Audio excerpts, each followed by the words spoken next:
As always, this is Louisville Baseball from Learfield. Louisville baseball season is in full swing, and there's no better way to show your Cardinals pride than with gear from Kentucky Branded. Whether you're at the ballpark or watching from home, we've got the perfect game day apparel to keep you looking sharp all season long. Tees, hats, and more. Shop the best selection, lowest prices, and get everything you need to rep the Cards in style. Visit Kentucky Branded inside of the Shelbyville Road Plaza or inside of the Oxmoor Mall and gear up for the season. Or shop online at KentuckyBranded.com.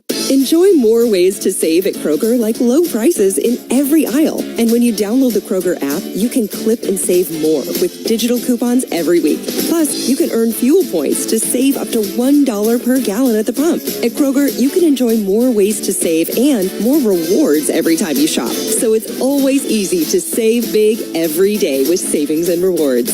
Kroger, fresh for everyone. Savings may vary by state. Fuel restrictions apply. See site for details.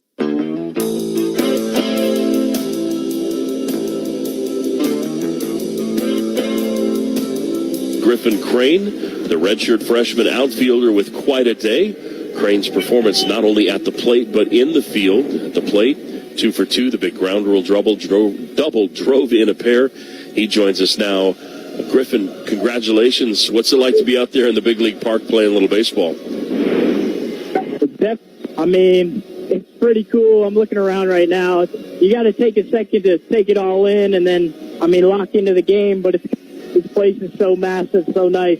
That, great field. It's awesome. Before we talk about the swing in the 6th, I'm going to go ahead of that to the 7th inning. That sinking liner, now, you kind of shaded your eyes. You kind of took a goofy step toward it. I thought in my head, I've seen him do this to people before, so it was a coin flip. Did you have trouble seeing it in the lights, or were you deking the base runner to get the double play? I was deking him. I was deking him. I was thinking of keeping that a secret, but not saying anything. But, yeah, I saw it good. I knew the lights yesterday, taking balls in the outfield. I knew the lights were kind of bad when you get to a certain height, and that ball kind of matched up. So just in case they were talking about the lights, like, oh, it's kind of bad here, to make it look like I can't see. Hope he gets off far and have enough time to double him up. Well, your reputation of fall in spring ball preceded itself. I knew that was something you had done, so we'll try to keep our secret within our listening audience, but brilliant play nonetheless. I'd appreciate that. Take me through the bases loaded double. What was the approach? You'd already singled and walked. Just be on time. Coach Max talking to me about confidence. Lefties bang this guy, trying to get me to calm down a little bit, have some confidence up there, and just felt good going into it, confident that I know I could get the job done. And just seeing the ball, trying to see the ball, see off speed, go get a heater, which I did, and then luckily it got over the guy's head. It's more than just the timing of it. It's more than just the situation. You guys have really struggled to get that hit with runners in scoring position and with 2 out. What does it mean to this team moving forward that you were able to come through there? And I feel bad you didn't get the triple and the 3rd RBI, but we'll take what we can get. But, that's a big swing, not just for you in your first year playing with Louisville, but that's a big swing for the team. Yeah, definitely. It's just confidence. I'm in the 9-hole. The team, we know everybody can get it done, no matter who it is. And, I had confidence that the guys in front of me were going to get it done. And then if I walk or something like that, I get on, but I don't clear the bases. I got confidence in Alex. And we just had to see it, I think. We just had to see one guy do it, and going forward, we just know everybody can do it. We'll enjoy this one for a little bit. We'll have a hot meal. We'll get back at it tomorrow. Congratulations, Griffin. Great day at the yard. Thank you. I appreciate it.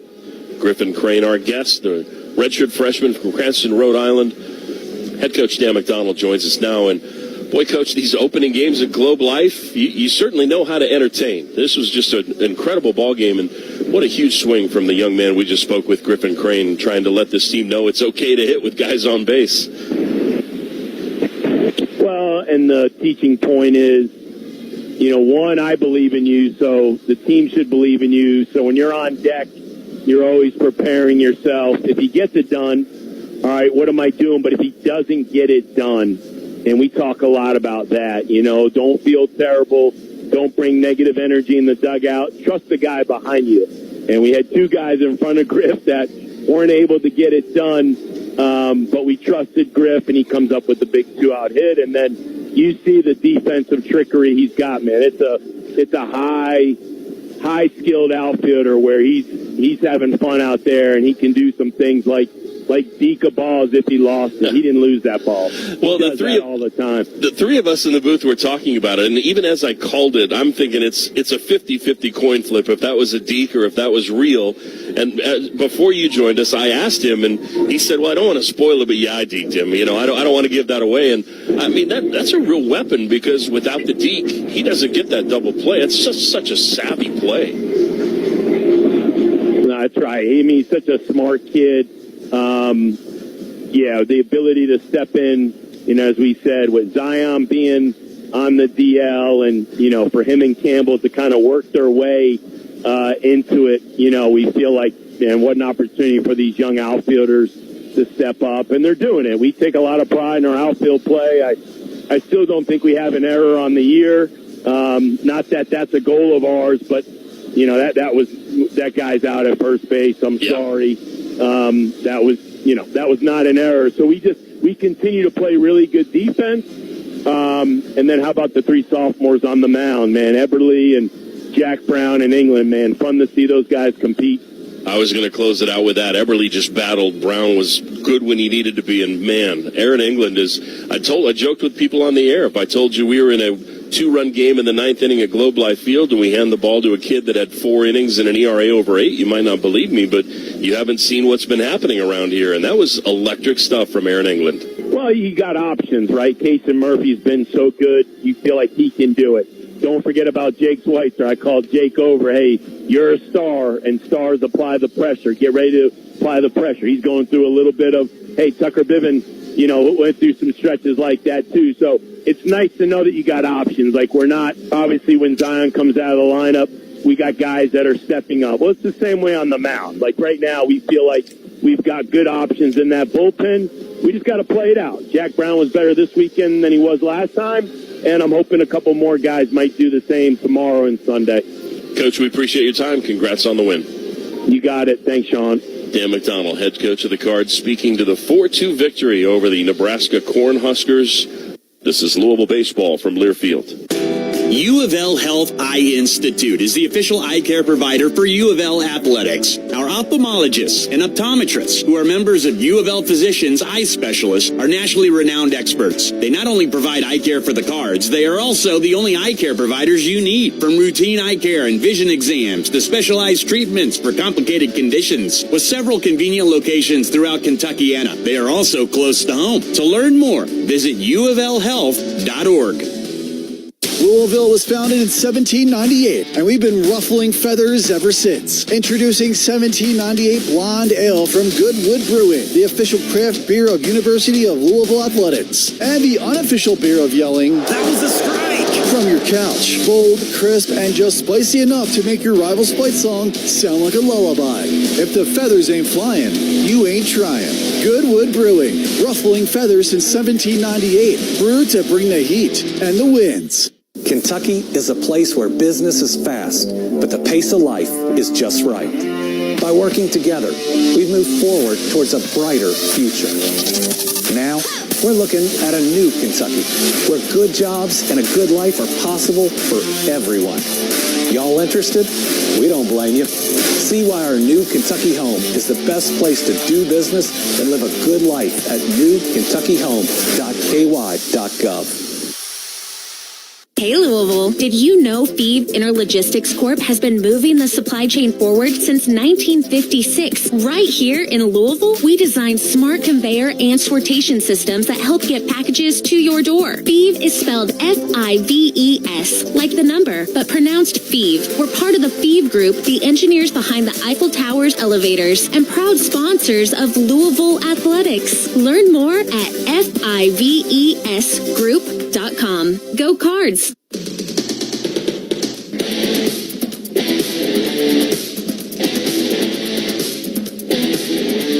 Little Slade bringing us back to open this broadcast. We will not run away. We are ready to play some baseball, and it's time for the PNC Bank starting lineups, brought to you by PNC. Brilliantly boring since 1865. Cardinals are the road team in this one, so they will lead things off.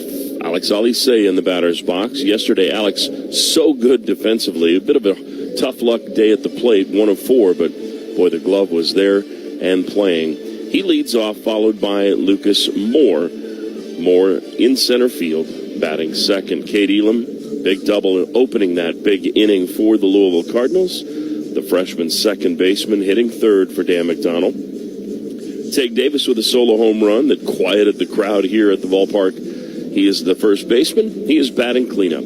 Right fielder Ben Slanker will bat in the 5-hole.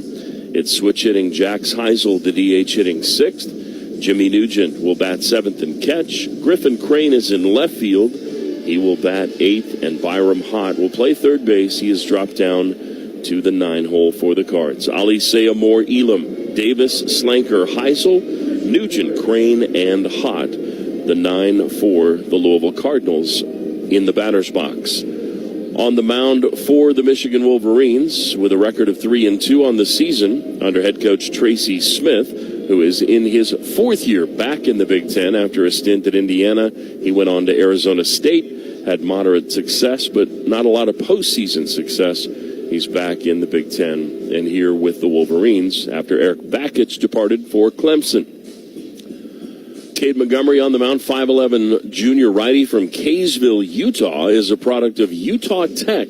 Last year he was sparkling at Tech, 4-2 at 2.35 ERA in St. George, Utah. His first start, as we mentioned, this year, 6 1/3 innings, an unearned run on 5 hits, a walk, 5 Ks, a 208 opponent's batting average. An impressive outing for him. We'll see if he can pick up where he left off against fellow ACC member Stanford. Defensively supporting him for the Michigan Wolverines, their outfield looks like this. It's Evan Hager, who is MVP of that surprise college baseball series to open the season. He is in center field, or he is in right field, I should say. Greg Pace Jr. is in center field. Hager in right, and the left fielder is Brendan Stressler. It's an early morning baseball for me, apparently, earlier than we're accustomed to by an hour or two. It's Braden Jeffress, who is at third base. The shortstop, Drew Culbertson. Second baseman is Colby Turner for the Wolverines. Matthew Ossenfort platooning at first. It is Noah Miller doing the catching with Montgomery on the mound. Special welcome to those of you joining from up in the Mitten and the Michiganders that are tuning in to hear this tilt between the Wolverines and the Cardinals.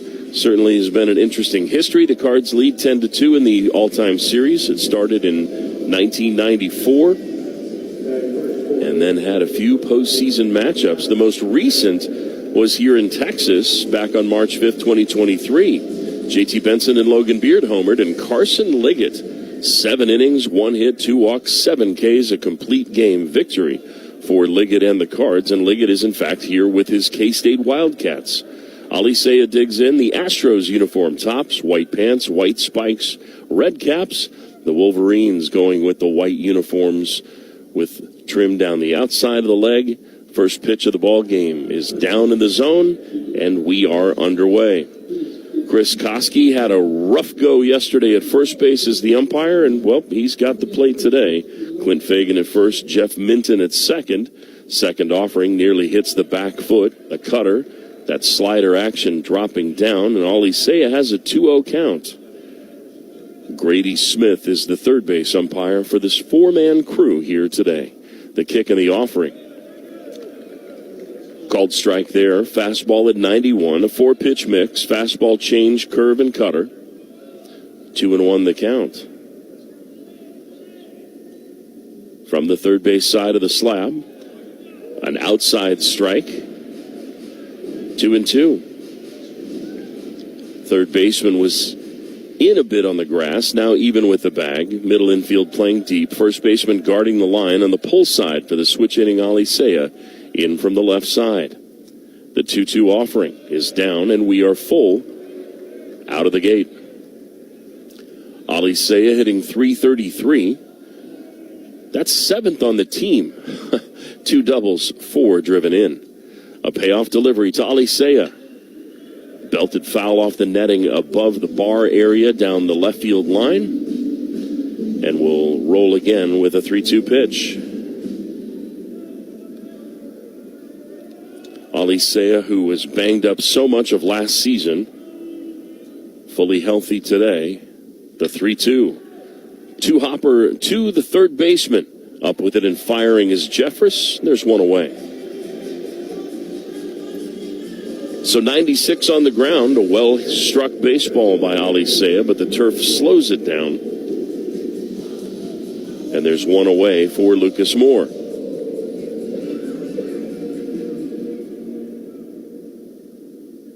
Ali Seiya making his way all the way across the diamond to the Cardinals dugout. Over in the third base side. Ryan and some of the team from ISCO tuning in today. Appreciate that. Moore takes up and away. 1-0 the count. Lucas Moore, 1 for 4 yesterday.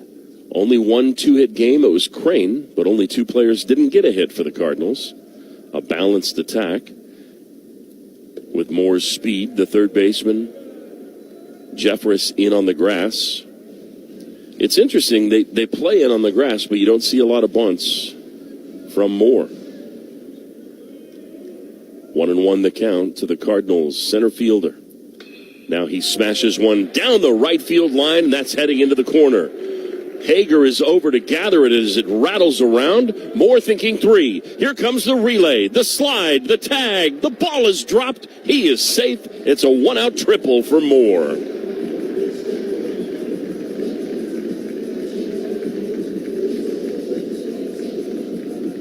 So Lucas Moore with his second triple of the season, the third for the Louisville Cardinals, joining Crane. Last year the Cardinals had 23 baggers. And as we had in the first inning yesterday, an immediate opportunity to get the job done. If the ball is held onto with that tag, it's a close play. But Jeffress unable to hang on to the relay. And we'll see if Elam can keep it simple here, move the baseball, and get a run home. He waves and misses. 0-1.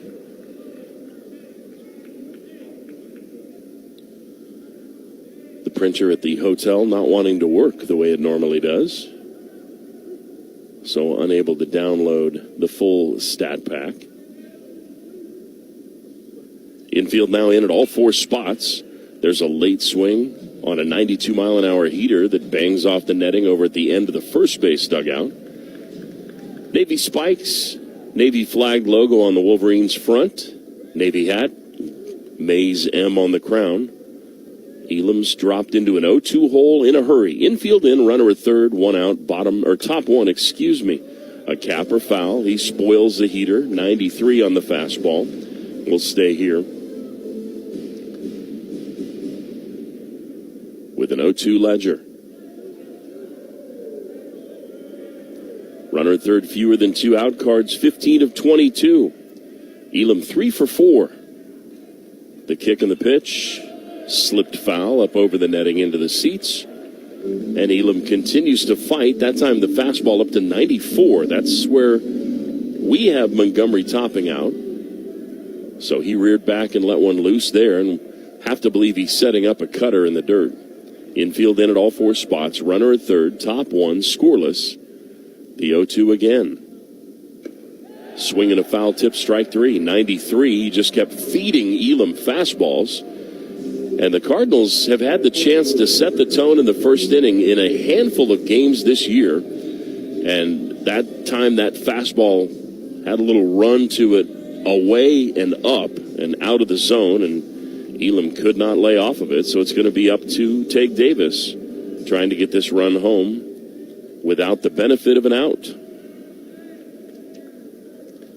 Tage hitting .364 in the year. Big first baseman for the Cards. Waves and misses at a cutter. 0-1. Take a towering drive about 8 rows up into the seats in the outfield, and folks anticipating that have seated themselves there today. Still Moore at third base with a short lead in foul territory, and it's a wave and a miss at a changeup, and it's been nothing but strikes since the triple by Moore. A lot of it is the 1-0 lead is nice, but to me a big part of it is just nice to have some momentum. The kick and the offering. Belted into center field, charging ahead is Pace, diving, and it's past him, under the glove, rolling to the wall. Moore has scored. Tank Davis ripping around the bases. He's there at third with a triple, and it's 1-0 Cardinals.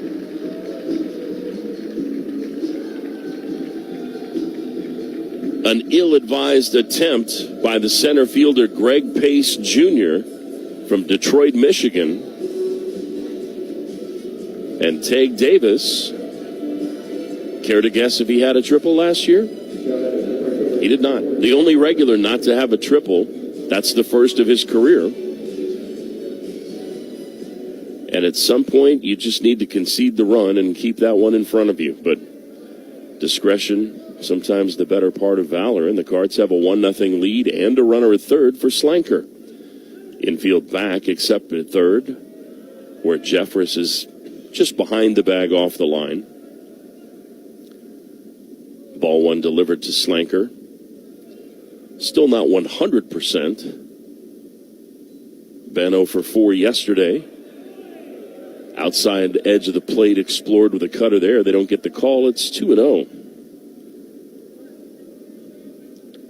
If Pace just plays that ball on a hop, it's 1-0, but Tank Davis is at first. Now a wild pitch can make it a 2-0 game. A hitter's count for Slanker, the 2-0. He'll take 94 for a strike, 2-1. The other benefit here is that the pitch count elevates a tad.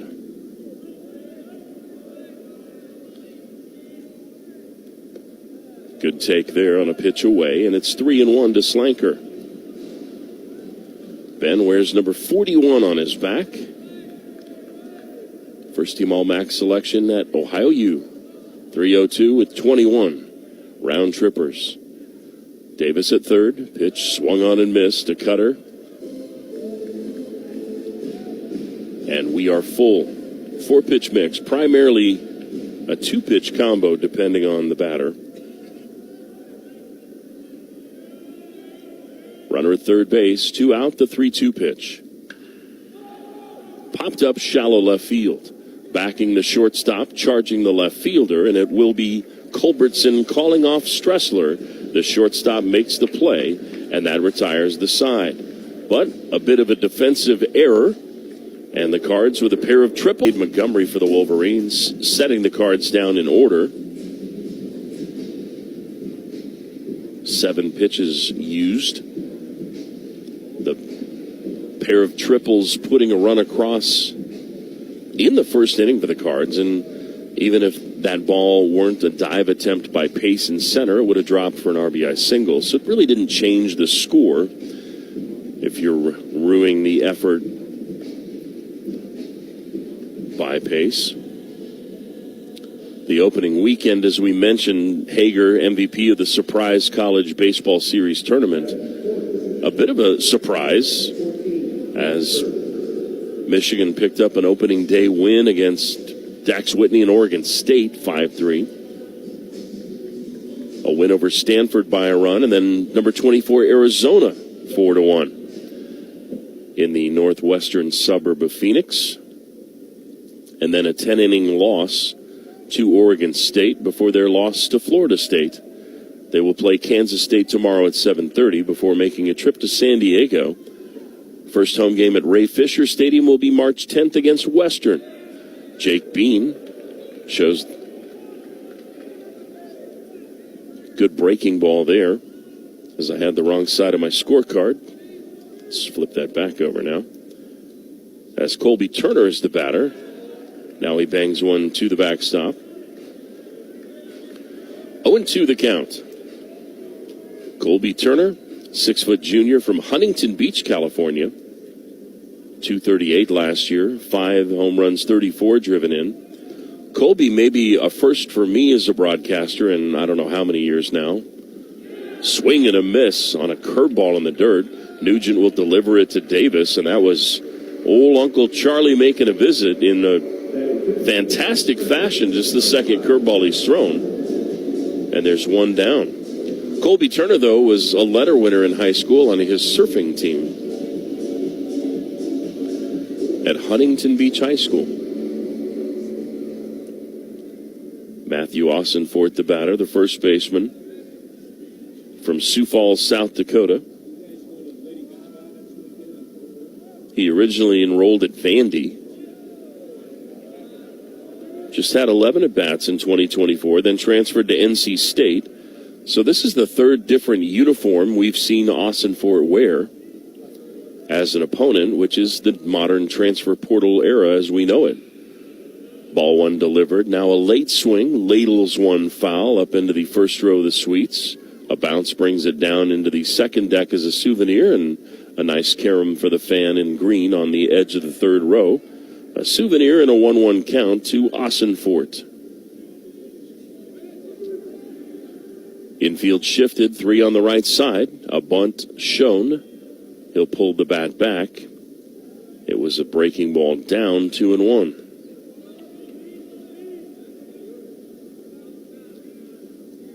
One of the themes for Dan McDonnell has just been a challenge is how you respond if you've had a bad at bat or a bad outing or a bad inning.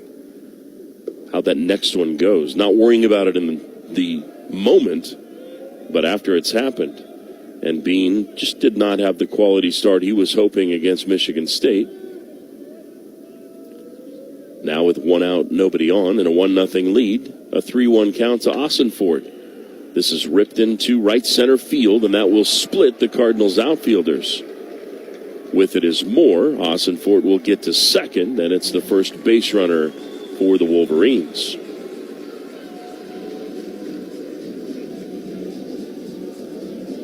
So 110 off the bat of Ossenfort.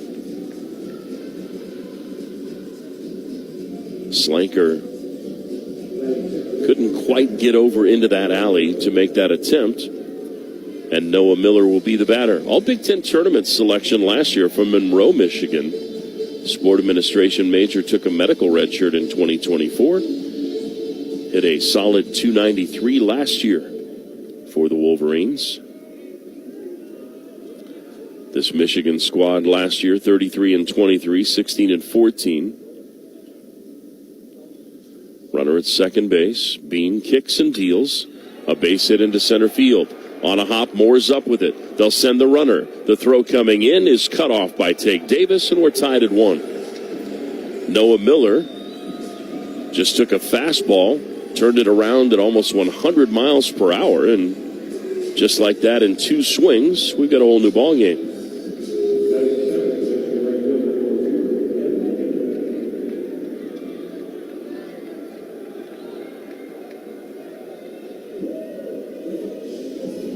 Moore played that rather quickly, but no relay was going to get Ossenfort coming home from second. Here's Hager, MVP of that surprise college baseball tournament. He's had quite a route to get to Ann Arbor. First pitch swinging, and he fooled on a changeup 0-1. Last year, Hager hit 176 at Houston. He did not play in 2024 at Alabama. Played football and baseball. Dad played baseball at Michigan. Was drafted in the 21st round. From New Hudson, Michigan, Hager basically is back home. Hitting .316 on the campaign. Runner at first base, a run home. They'll throw over to check on the runner. And backsliding hands first is Noah Miller. Michigan obviously runs more than Nebraska because they hadn't run at all, but they don't run well. They're 3 of 8 on steal attempts. Kick in the offering. Swing and a foul off of Nugent, and that one caught him awkwardly and took a wicked carom. And so Jimmy will catch his breath as the count nudges to 1 ball and 2 strikes. We're in the second inning, an RBI single from Noah Miller. It is his second RBI of the season. Mr. Koski cleaning off the plate, giving Jimmy a little extra time to clear his head. He drops the hockey-style mask back over the dome. Hager wearing number 0 on his back. Don't have zeros on both rosters very often. Runner at first, one away, the 1-2 pitch. Set foul up into the seats. Little kangaroo hop off the seats toward the concourse. We'll stay here at 1 and 2. Each team with a run on 2 hits.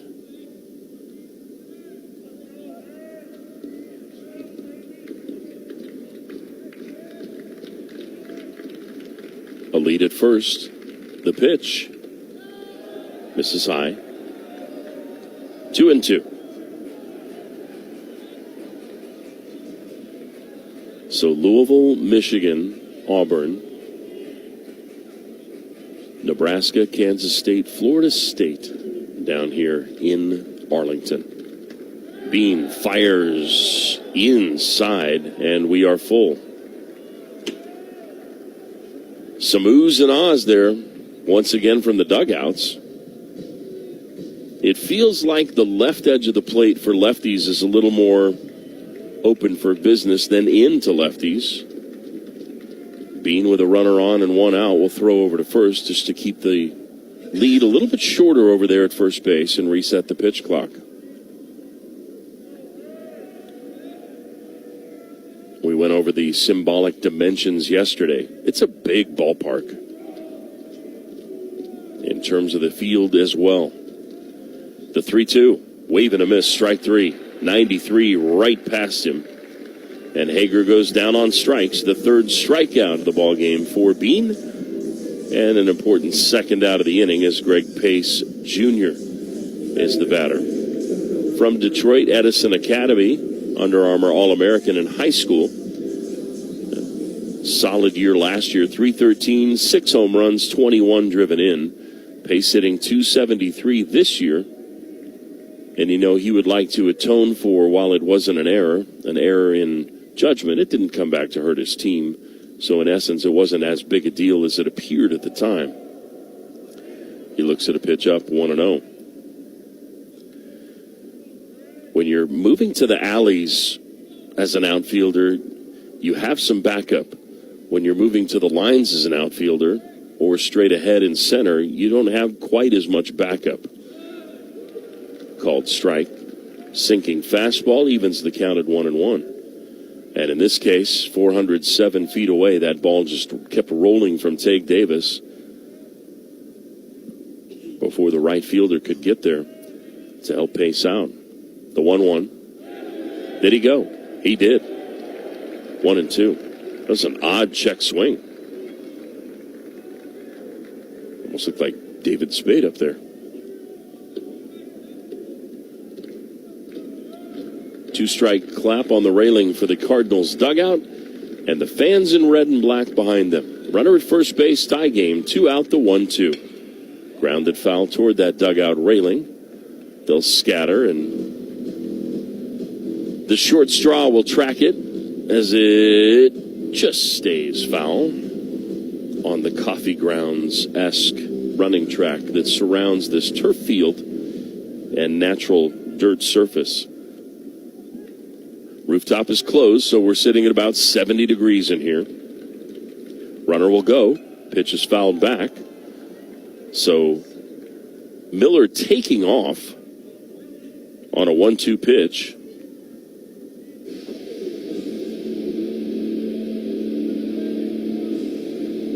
Miller has not attempted a stolen base. It's a 3-way tie for first with 1.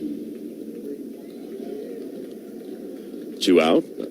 See if the runner goes again. Another 1-2. Swing and a miss, strike 3. 93. And a trio of strikeouts with a double and a single mixed in. Unfortunately for Bean, they were in an order that allowed a run to come across and tie the game at 1. We head to the 3rd. It is 1-1. This is Louisville baseball from Learfield. Jefferson County Public Schools is looking for exceptional teachers like you. Make a profound impact on thousands of students in our community, building the foundation for their success, whether on the field, in the lab, or in life. At JCPS, you'll find a supportive team, opportunities to grow your skills, and the incredible reward of fostering the next generation of Louisville's finest. Answer the call. Learn more and apply today at jefferson.kyschools.us. Coach, inspire, and shape the future with JCPS. Knock your career goals out of the park with a graduate degree from U of L's College of Business. With flexible learning options, our MBA, MS in Business Analytics, and MS in Accountancy and Analytics programs fit your schedule and your ambition. Join a cohort of driven classmates and learn from business leaders who have been around the bases. Ready to step up to the plate and swing for success? Get started today at business.louisville.edu. Join us at Roosters in Middletown for the Dan McDonald Radio Show to break down everything Louisville baseball. Listen in or join us at Roosters in Middletown. Say hi to Stephen Williams if you get a chance. The next show is 6 o'clock on Monday. That's the 23rd. Don't miss out on your chances to see some double headers with Jeff Walls and Pat Kelsey. That reminds me, we do need to kind of keep an eye on the men's basketball team here in a bit, if I'm not mistaken. Senior Day celebration against Georgia Tech. All the games at this point are big as March looms. And boy, Jeff Walls has his true plan as well as he's had a team playing in a while. Saw him in the airport. He was back from a recruiting trip. Keep in mind this was in the morning, so he had gotten up really early to fly across the country and get back to his team. Byram Hott, the batter. Byram at third, digging in. 0 for 4 yesterday, but he had his impact on the game in a big way. First offering, inside strike on a cutter, 0-1. Hott's impact was with the bases loaded early when he made a diving stab and was able to turn the double play. Another inside strike, this time a fastball, and the velo dialed down a bit out of the hand of Montgomery, at least on that offering. But the accuracy there, 0-2. And now Byram foul tips the ball off the dirt. Nice try to sell that, but the count will stay at 0-2. It was an admirable attempt by Noah Miller. He's got the Wolverines football helmet design on his hockey-style mask. Another 0-2 is a swing and a miss. 91 in the heater there, and that was Byram just being a little takey early and getting in a big hole, and there was nowhere he could go to get out of it. One down, and here's Ali Saya. My understanding of the Michigan football helmet is that there was difficulty in telling the difference between teams back in the old leather helmet days, and so somebody decided to paint some of those leather straps that supported the helmet structure yellow, and that gave that look. And at the same time, if you've seen a Wolverine, probably not in the wild, but in photos or video, as Ali Saya takes a strike, 0-1. They do have a bit of a golden stripe on either side of them. They're kind of like if a badger and a grizzly bear had a child. They are not to be messed with. They are incredibly elusive. And maybe the most powerful animal in the kingdom. Here's a ground ball, left side.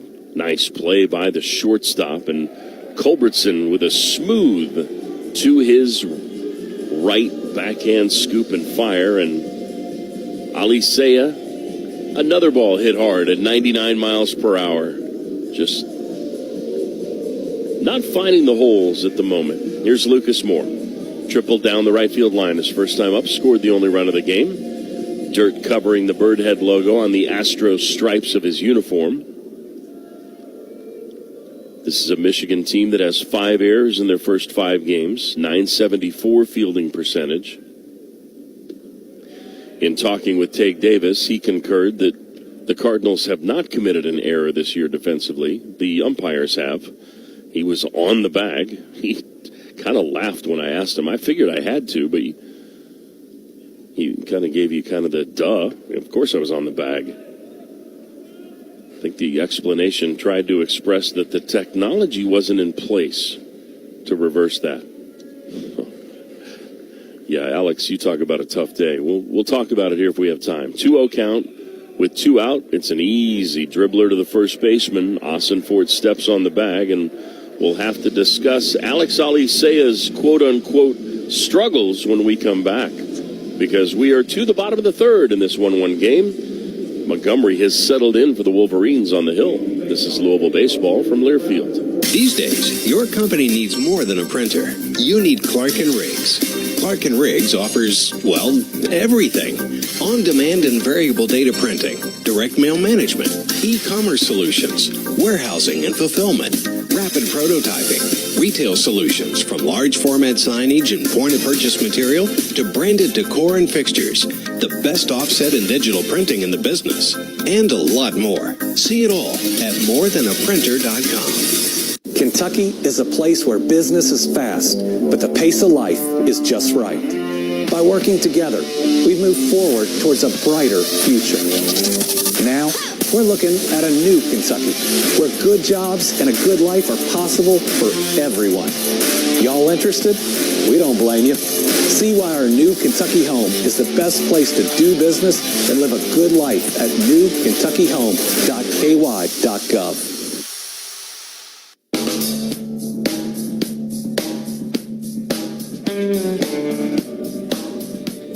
I truly believe there is a blessing and a curse to the analytics in the game of baseball, and I think that curse is, back in the Carolina League when guys were thinking about sacrificing a live chicken to try to take a hex off a bat, they'd just say, man, I feel like I'm not having much luck. But now you can look at Alex Alicea, who is 1 of 6, and these are the exit velocities of the balls he has hit into play so far this weekend. 95, 98, 97, 99, 97, and 96. Now, one of the 97s was a base hit, but anything hit over 95 miles per hour is classified as a hard hit ball in Major League Baseball. Alex has 6 hard hit balls and has 1 hit to show for it. So what we do know is that Gork, that Texas leaguer, that little roller is going to kick off someone's foot or find a hole at some point. But for now, Alicea a little snake bit, but swinging it extremely well. Drew Culbertson showed a nice glove on a couple of plays so far today. He looks at a strike, the 9-hole hitter down 0-1 to Jake Bean, working quickly, squaring to bunt and offering at it, coming up empty. Culbertson. It's quickly 0-2. Drew Culbertson from Greenwood, Indiana. He spent his first season of baseball hitting a .191 at Mizzou, and then 158 at Oklahoma State. So he is touring around, trying to find a fit, and a good 93-mile-an-hour sinker away is a waste pitch to make it 1 ball and 2 strikes. Culbertson, a state runner-up at Center Grove High School in Greenwood. And there's a called strike 3. Nasty bender comes right through the front door, and that slams on Culbertson. That is 3 straight strikeouts for Bean. It is his 5th of the game after not striking out a single batter in his first outing.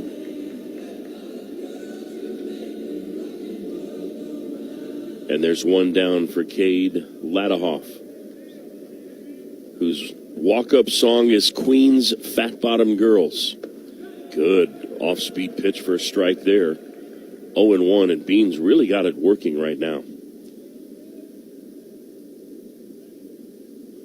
The double by Austin for the one that hurts. He scored on the following single. Oh, the presentation by Nugent's been impeccable.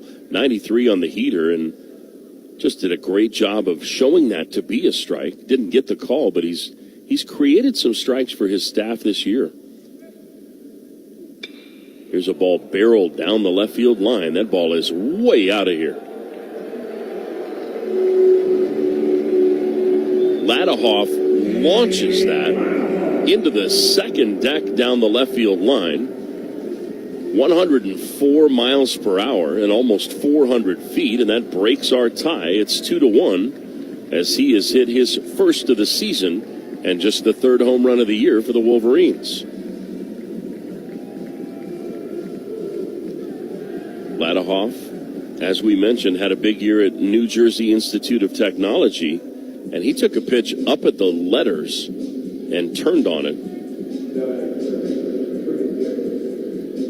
2 home runs last year at Michigan, 14 at NJIT. I don't know that pitch was a strike.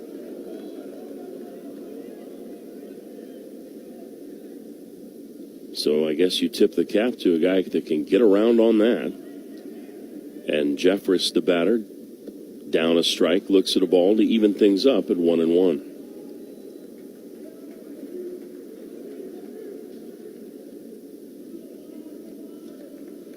Second home run of the weekend for the Wolverines here. Little dribbler goes back to the backstop foul. 1-2. On deck batter Stressler gathers the loose pearl. Right, left, left, right, left, right, left, right, right. So doubling up on lefties, tripling up on righties. Swing and a miss. Gets Bean his 6th strikeout. And there's 2 away for Stressler.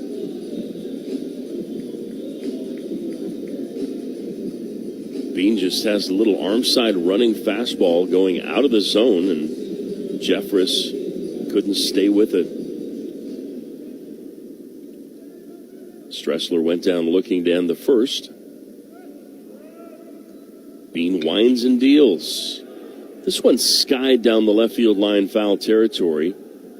In a race between the third baseman Hott, Alicea, and Crane. It was Alicea kind of giving us flashbacks to his miraculous play when we were here last year, leaping up against the railing. The shifted infield had the third baseman on the right side of the infield, and in what was really a routine pop-up, the shift made that a different call, and one of the best plays of the year came right out of the gate from Alicea. That play right there reminiscent of it, but he couldn't quite get to it. The count is 0-1. Now 0-2 as this one slipped over the netting back into the seats in the second deck. Globe Life Field, Arlington, Texas. Roof is closed, temperature controlled, but it's a pleasant day here nonetheless. 2 out, nobody on. The 0-2 is bounced, smothered by Nugent. Outside, the temperature 59 degrees, humidity 35%. It is a little breezy out there today. I did hear the Louisville forecast has the S word in it. Thought maybe we were done with that. The 1-2. Curveball away.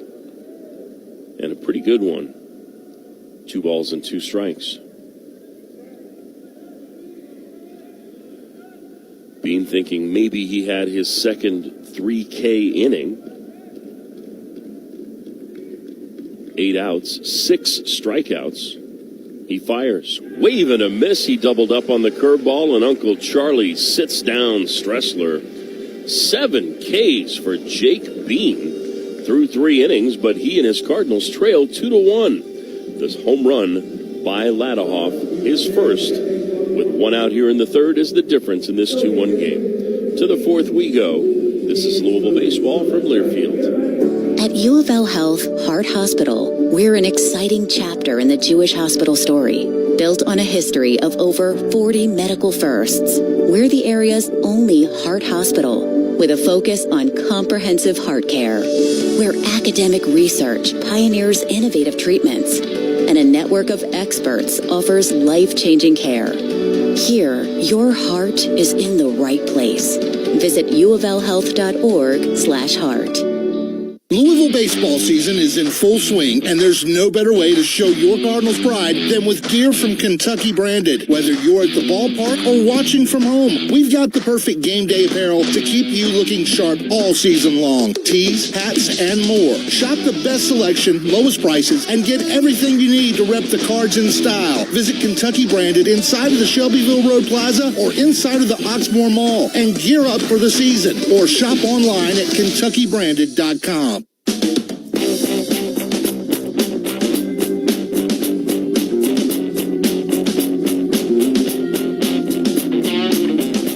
Set to lead things off. They have dragged the infield.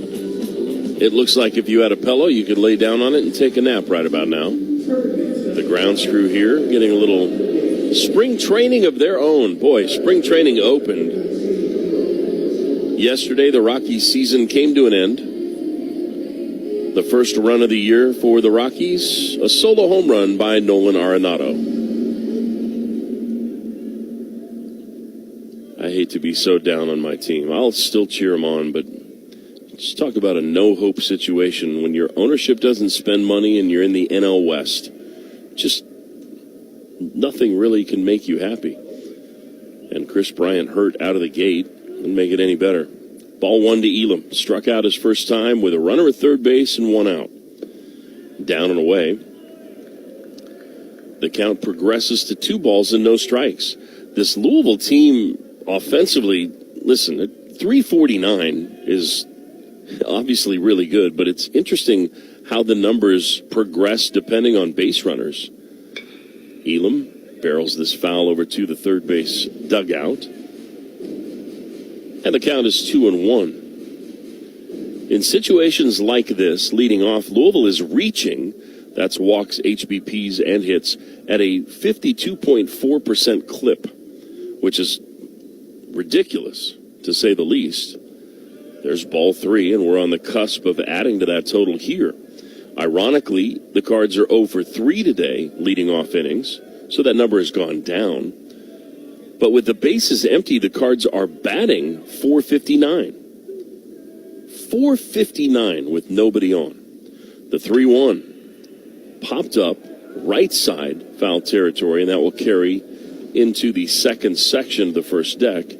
Bounce around and grab a fan in the first row of that second section on a second carom to put the count at full. Like what I've seen from Cade Montgomery, an athletic family. He played men's golf in high school. Elam fouls it back. Montgomery's dad was a golfer at Utah State and a long drive athlete. Competed in those long drive competitions. And his mom was a gymnast at Utah State. You talk about guys with some torque on their swing. I worked at a golf course that hosted a long drive competition. They are insane. 3-2 to Elam. Barreled into left field on a line. Stusler reaching up, and he makes the grab. 107 off the bat of Elam. They're going to even out, I promise you. They have to. Stressler, excuse me. Name didn't come out when I wanted to say it correctly. I mean, 107 miles per hour. You just deserve better fate than that. So L7. Tag Davis, the batter. RBI triple his first time. He swings for the fences. And with the changeup, comes up empty, 0-1. I've said it multiple times. If a pitcher throws a changeup, I think Cade's probably going to see it. Especially when that's a righty, obviously, on the mound. Second offering, he doubled up on it, and it's 0-2 on the swing and miss.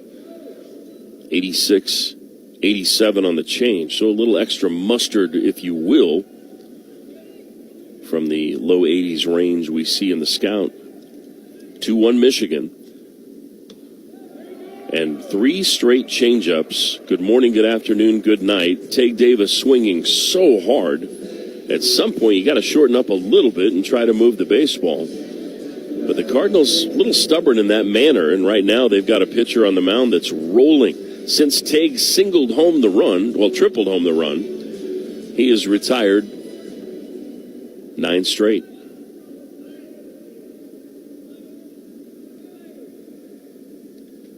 So here is Slanker, who popped up to short his first time. In on the grass at third base is Jeffress.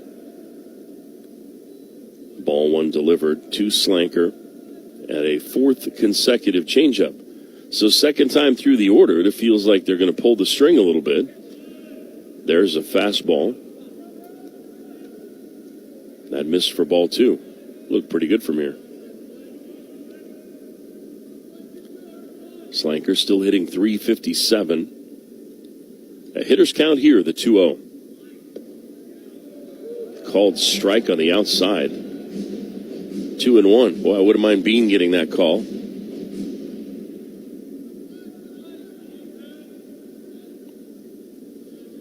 Two out, nobody on. The 2-1. Had a notion, held up. The appeal confirms. 3-1. We owe you a Clark & Riggs College scoreboard, official program printer of the Louisville Cardinals. More than just a printer, but we're progressing along here at a pretty good clip here in the inning. With a base runner, we'll maybe try to delve into it. We'll see what Slanker can do with the 3-1 offering. And he'll draw ball 4 and a walk. So 9 straight retired by Montgomery, interrupted by Slanker.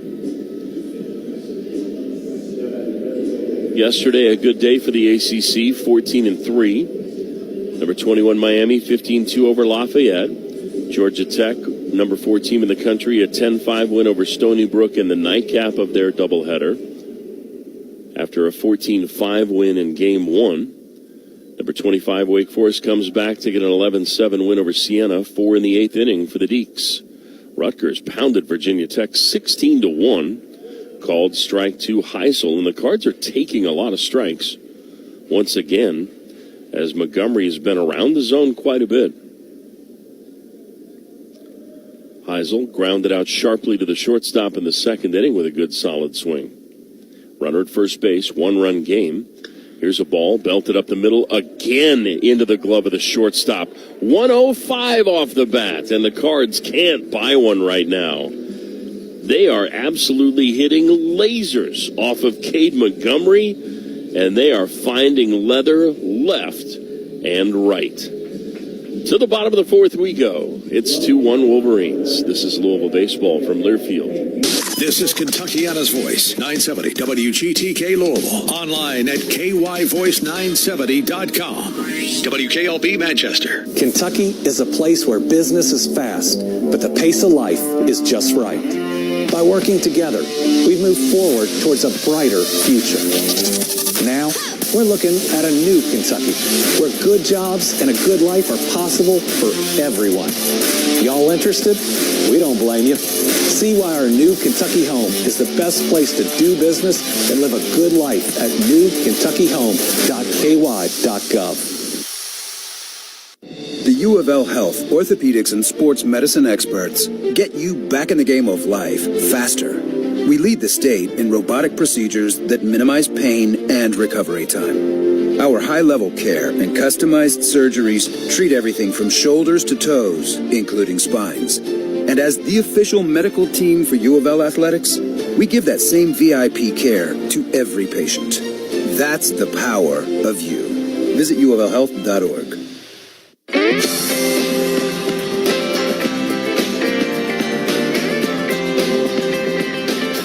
Welcome back to Globe Life Field, the M&G Bank College Baseball Series. Game 4 of the weekend, and boy, some hard luck for the Cardinals. That inning alone, Cade Elam opened the inning, 107 off the bat. Heisel ended at 105 off the bat, and the only base runner was the walk to Slanker. So we don't mean to obsess on the hard contact, but even without the metrics, we'd still be talking about how well the ball has been struck by the Cardinals with nothing to show for it. The good news for Virginia Tech fans is nobody had to watch that because they're not televising their series against Rutgers. 16-1 the loss. Cal does not appear to be very good at baseball this year. Now, UC Irvine's off to a good start, 5-3 the win, but they've had some struggles especially at the plate, have the Golden Bears. Fullerton, a 4-2 winner at Stanford. Swinging strike for Bean, who is rolling with 7 Ks. Jake Bean struck out 7 2 different times in his career last year, once against Central Michigan. So he has already equaled a career best and one away from potentially, obviously, surpassing that. And with a foul ball, he is on the cusp of strikeout number 8. Slider at 85. Number 22, Virginia, 21-8 over Monmouth. 19th ranked NC State, 6-4 over Princeton in Princeton's first game. 4-2 UCF winning in 10 innings against Notre Dame. 0-2. 54-footer, blocked nicely by Nugent. 1 ball and 2 strikes. Michigan leading 2-1. We're in the bottom of the 4th inning. BC, 9-1 winners over Cornell. Pitt, 6-2 winners over Long Beach State. Bean winds and fires a slow roller. Alisea grabs this daisy cutter, fires across, not in time. Oh, they say Tay Davis is off the bag again.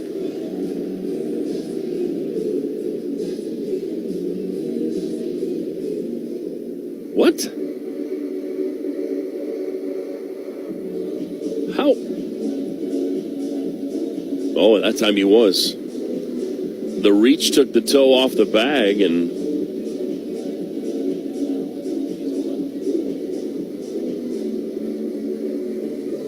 he might have been on. No, I think his toe was off the bag that time. They're going to have a look at it. It's going to depend on the angle, but that first angle, he definitely left the bag. It's whether or not he was on the bag when he made the catch. But we had this call made yesterday. The throw definitely beat him.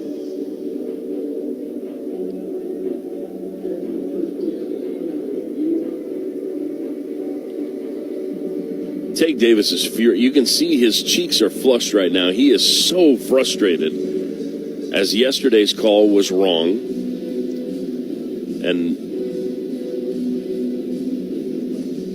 I think part of it is the angle of the throw was a little different than the feet placement by Take Davis, as he wasn't really squared to Alisea. And Alisea did a little double take. Double clutch, I should say. The bottom line is this is being reviewed. He was called safe because Davis was off the bag. The throw beat him. It's whether or not they decide he kept the bag. And we do have members of yesterday's crew out on the field.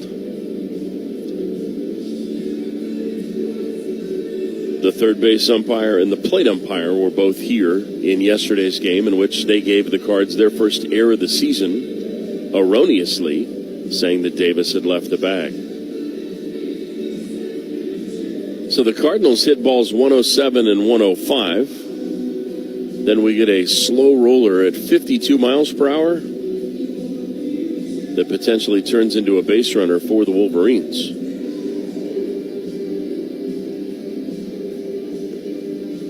So finishing out our scoreboard, number 14, Georgia Tech, 14-5, we mentioned. Number 14, Florida State, 6-1 winners over Michigan on a 3-hitter. Number 8, North Carolina blanking East Carolina 10-0.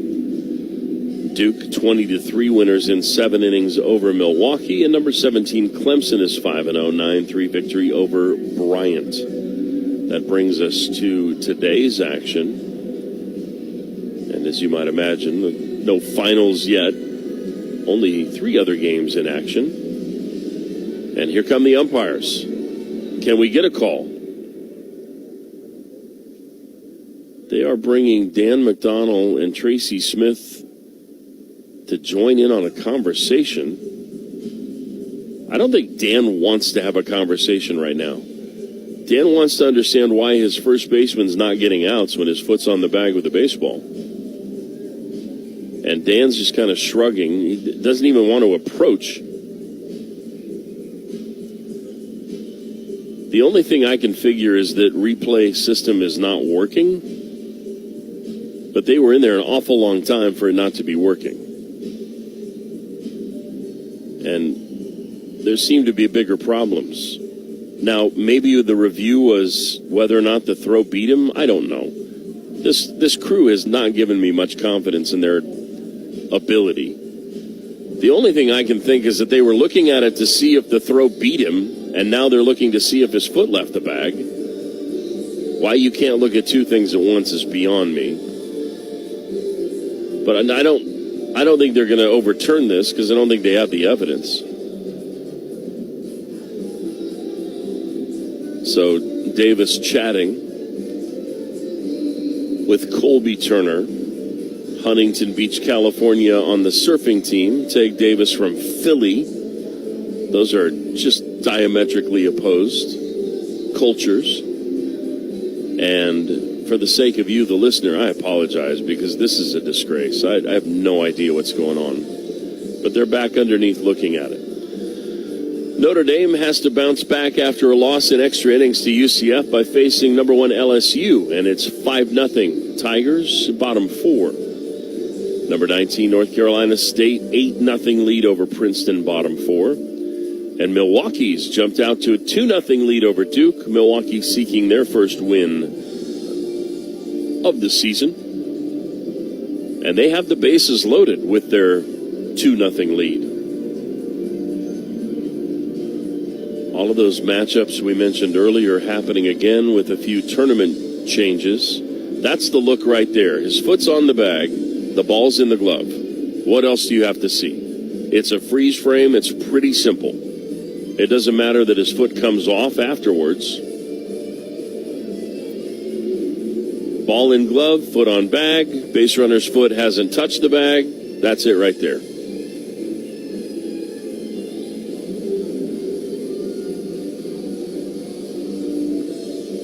The ACC umpires that I spoke with years ago in Tallahassee, well, here's the result.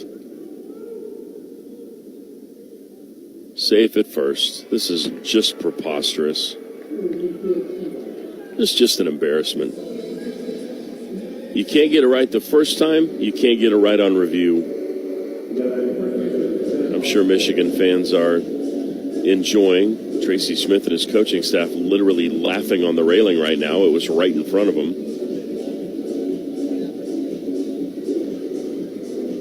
Of course, there were some calls in the 22 regional that Wolverines fans are still simmering on.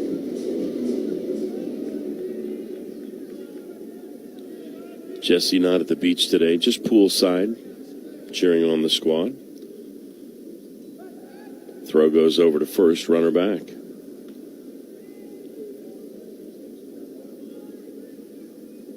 Damon listening in from Kankakee, Illinois.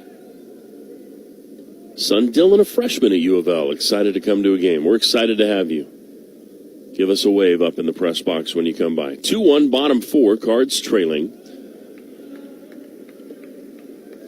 And this is the unusual aspect of this. They're going to say that the out wasn't recorded because Take Davis was off the bag, but it's a single. Now, it was a tough play for Alisea, so maybe they're giving him the benefit of the doubt, but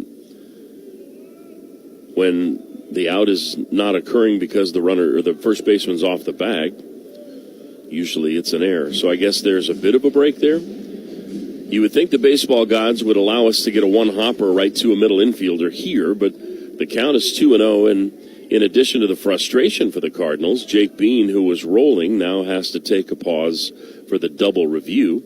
Austin Ford doubled his first time up, and he's worked the count to 3-0. That ringing double into right center field, the top exit velo we've seen from Michigan. And Bean's got to be careful as he tries to work to the first baseman here. Over for a strike, 91 on the fastball, 3-1. Bottom 4, leadoff man aboard, albeit controversially. 3-1 the count. It's a 2-1 Michigan lead. Throw over to first, almost got him leaning right there. Rematch of the 2013 men's basketball national championship.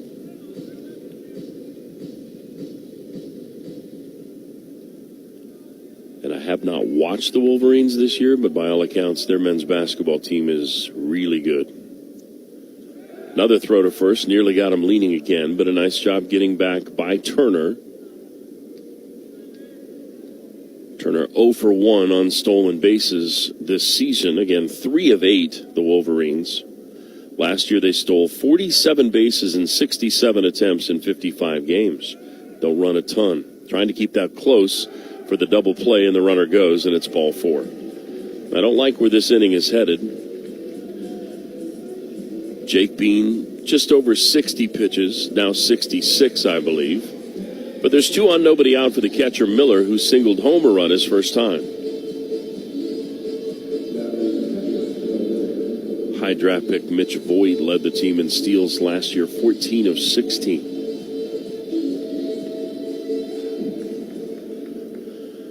So Miller, already with a base hit to drive in a run, has a runner in scoring position, but it's also a sacrifice situation. And they had 5 last weekend. And Tate Davis is way in at first, and it's a swing and a foul tip, strike 1. No initial showing of bunt at all right there.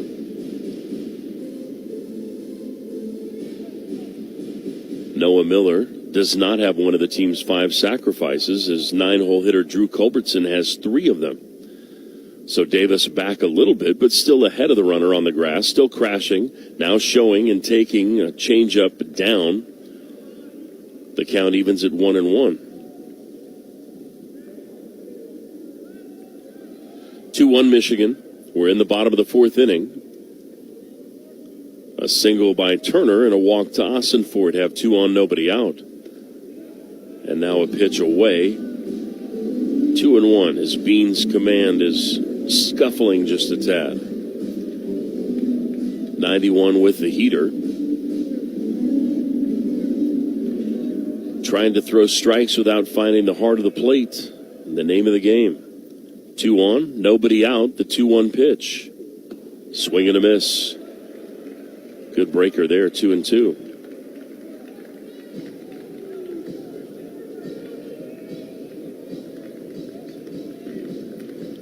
Jake Bean going to the slider.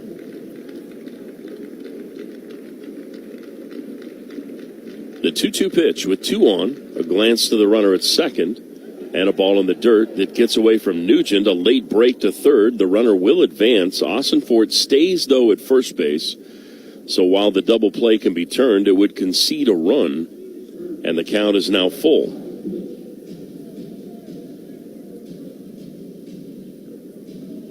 Didn't hear our internal PA. It looked like a wild pitch from this seat. And Miller with a 3-2 count. So first and third, Cards down a run here in the 4th inning. Bean pitching well today. A career-high 7 strikeouts. Looking to match or surpass here. Ground ball right back to Bean. He knocks it down, looks the runner back, goes to first and gets the out. So he keeps the run from scoring. Didn't quite have the presence of mind to go to second, but that was the safer play. It's the first out of the inning, so it's almost as though he did get the sacrifice down. And now you're going to look to get a strikeout. Hager down swinging his first time on a 3-2 pitch. 1, 2, 3, 4 full counts for Bean. And he has retired all 4 batters that have gone 3-2. Take Davis in at first. First pitch, a swing and a miss. Boy, that curveball. If TrackMan could show you how far away someone is from hitting a baseball, that one might set a new standard. That one landed in the batter's box. And Hager about screwed himself into the ground with his swing. Pitching ninja would be proud. Strikeout would be huge here. 2 in scoring position with 1 out. The 0-1 now showing bunt and taking a safety squeeze. Potentially 1-1. Turner can run a little bit at third. Ossenfort on to second base on the Miller ground out, and now Hager at the plate. 1-1. Outside. 2-1. Jake Bean adjusting the cap. Knee bend. Now set right below the word mark on the front of the uniform. The 2-1. Wave and a miss. Change up and a good one.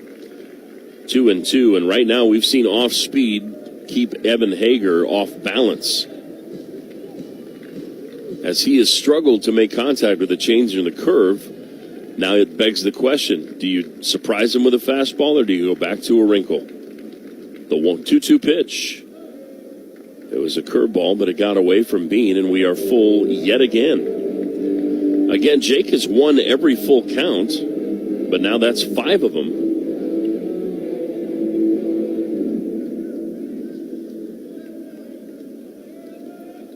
With runners at second and third, 1 away, another 3-2 pitch.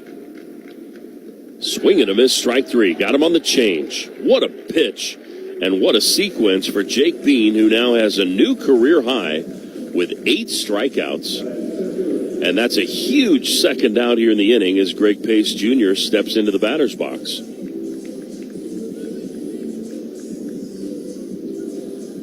This Michigan team hitting .262 as a squad.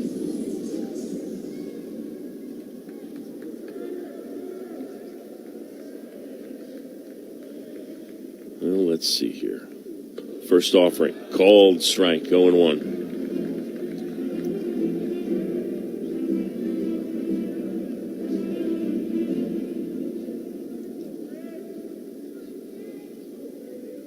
Runners at second and third, 2 out, 2-1, Michigan lead. The 0-1, ground ball foul. It's 0-2. Good morning. Good afternoon. Okay, where are we at here?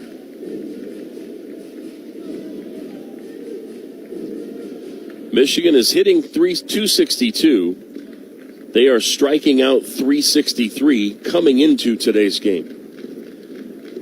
Looking for his 9th year as Bean with 2 out and 2 on. The 0-2 pitch. Hit him. An 0-2 fastball up and in hits Pates, who struck out his first time, and that brings up Culbertson, who went down looking. The bases are now loaded, and that one right onto the elbow, just shy of hitting the ribs, and that is not on a guard of any sort, it doesn't appear. I think that's in the fleshy part of the tricep, and that, man, that does not feel good.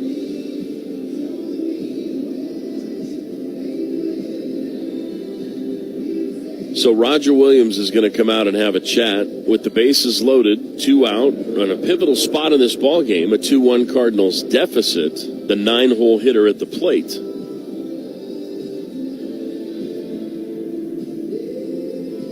It's been another pitcher's duel early. Montgomery settled in and retired 9 straight. He's allowed 1 base runner since the first. And Jake Bean has a career-high 8 strikeouts.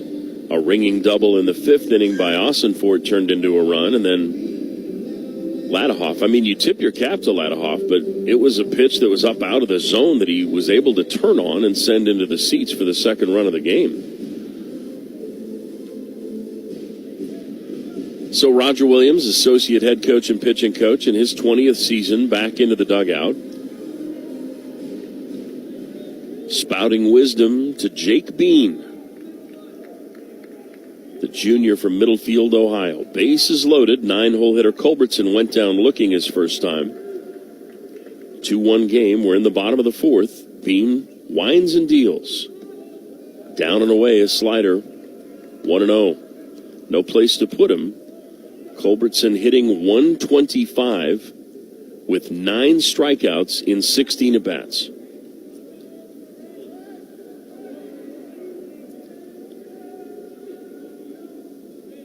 The 1-0. Base hit up the middle. 1 run in, 2 runs in, it's 4-1.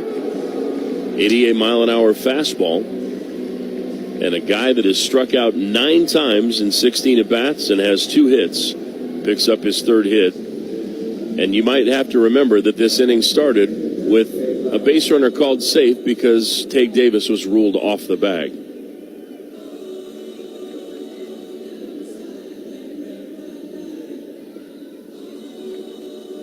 So now the lineup is turned over, and that's going to do it for Jake Bean, and that's a shame. Jake deserved this to be a relatively simple inning. And a lot of credit goes to Culbertson, who has had his struggles over the course of the year. Culbertson, as we mentioned, a sub-Mendoza hitter his entire career in college baseball at 3 different schools. But it is the timely hitting that has been the dagger for the Cardinals, and that spelled doom for them against Michigan State. Now Michigan has accrued 4 runs on 5 hits, no errors, 1 left on base, 1 run, 2 hits, no errors, 2 stranded. And the new pitcher for the Cardinals is going to be Kason Murphy.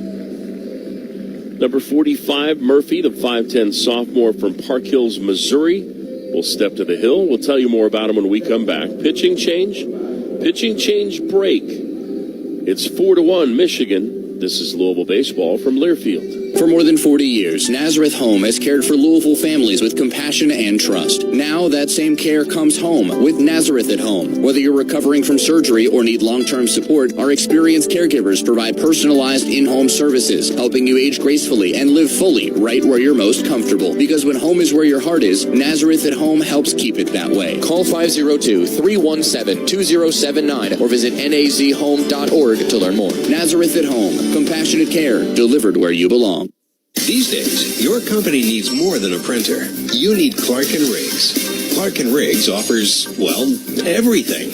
On-demand and variable data printing, direct mail management, e-commerce solutions, warehousing and fulfillment, rapid prototyping, retail solutions from large format signage and point-of-purchase material to branded decor and fixtures, the best offset and digital printing in the business, and a lot more. See it all at morethanaprinter.com.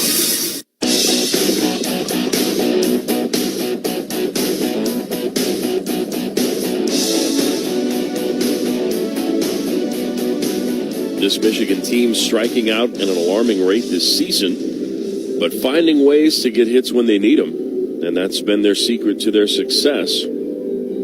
As Murphy enters, 14 appearances, 2 starts in emergency fashion after the Detmers injury. 0-1, an 8.64 ERA last year. Won a state football title at Park Hills Central High School. Murphy's first outing of the season was a tough one. He went 2 innings, gave up 2 runs on 2 hits, a walk, 4 Ks, and was saddled with the loss, surrendering 2 home runs, a .250 opponent's average, and Bean deserved far better fate than he has been granted. And still 2 base runners on board for the top of the order. Ladnoff homered his first time up as Murphy goes to the second base bag with a pick move.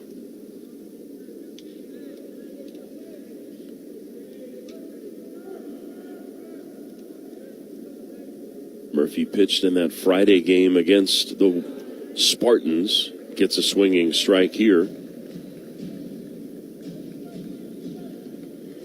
I think it's arguable that Kason Murphy was Louisville's best pitcher in the fall, at least one of them, in that line of sophomore arms. A ball in the dirt here on the curveball is smothered by Nugent.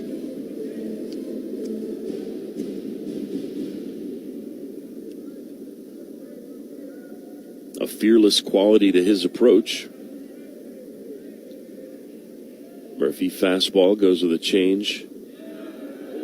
And that curveball right there, that's been a premium pitch. 1-2. He's got a cutter and a change to go with it. The curveball's the featured performer. 2 out, the 1-2 pitch. Tried to go back door. 2-2. Cards had a 1-0 lead after 1. Wolverines single tallies in the second, third, 2 here in the fourth. Murphy swipes to a new sign. The 2-2 pitch. Out in front of another curveball. is Ladahoff. Cade, Bradenton, Florida. Dad played basketball. Mom, tennis at Missouri State. His brother plays some college tennis as well. Murphy with a white spike affixed to the end of the pitcher's rubber, third base side, kicks and fires a base hit into left field. Up with it is Crane. The throw coming in is cut off. A diving tag by Hott, and they get the base runner at third. The run will score, so it's 5-1. I think they were saying that the runner slid past the bag and Hott had the tag on him, but they're going to review this.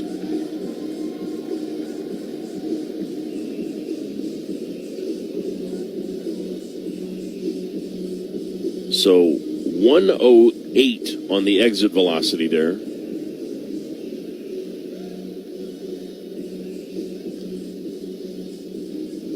Ladahoff will get credit with a single as Pace comes home to score.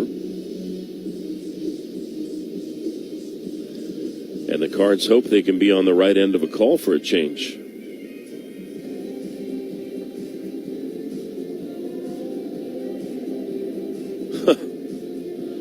Well, that angle's not helpful, I can tell you that for sure. Better look at it from the overhead. I feel like he was safe, but I'm not even going to speculate anymore because I have not found myself with much success in doing so. We mentioned Michigan's performance down at Surprise, Arizona. Dax Whitney went 5 innings, 6 Ks, but did not figure in the decision as Michigan scored 2 in the 6th, 2 in the 8th, down 3-1 to take a 5-3 victory. They struck out 10 times and had 10 hits in that opening game against the Oregon State Beavers. We've got a good look at it now. The hands first slide. Hott with the tag on the shoulder. Looks like that angle he got him. We shall see. Montgomery in his start, as we mentioned, against Stanford in a 7-6 win. And that ball game was a 5-1 score going into the 9th. 5-2 into the 9th, excuse me. Michigan scored 2 in the top of the 9th. Stanford 4 in the bottom of the inning. Montgomery did get the win because they never relinquished the lead. But in that game, they struck out 14 times and had 10 hits. So the strikeouts swinging in that favor already. And then 4 runs on 10 hits, 11 strikeouts against Arizona. That's a great effort from Hott. Heads up play, receiving the relay from Crane and not having a play at the plate. The final game against Oregon State that they lost in the 10th inning, Michigan struck out 16 times and had 11 hits. And I don't have yesterday's box score with me because the printer at the hotel decided not to work this morning. So apologies for that. This is a long review for the play at third. And Punxsutawney Phil's finally out of the dugout. Here is our ruling at third base. He's out. So that will go as an RBI single, scoring the run. Culbertson is out at third base, 7-5, and the inning comes to an end. But 3 on the board as Murphy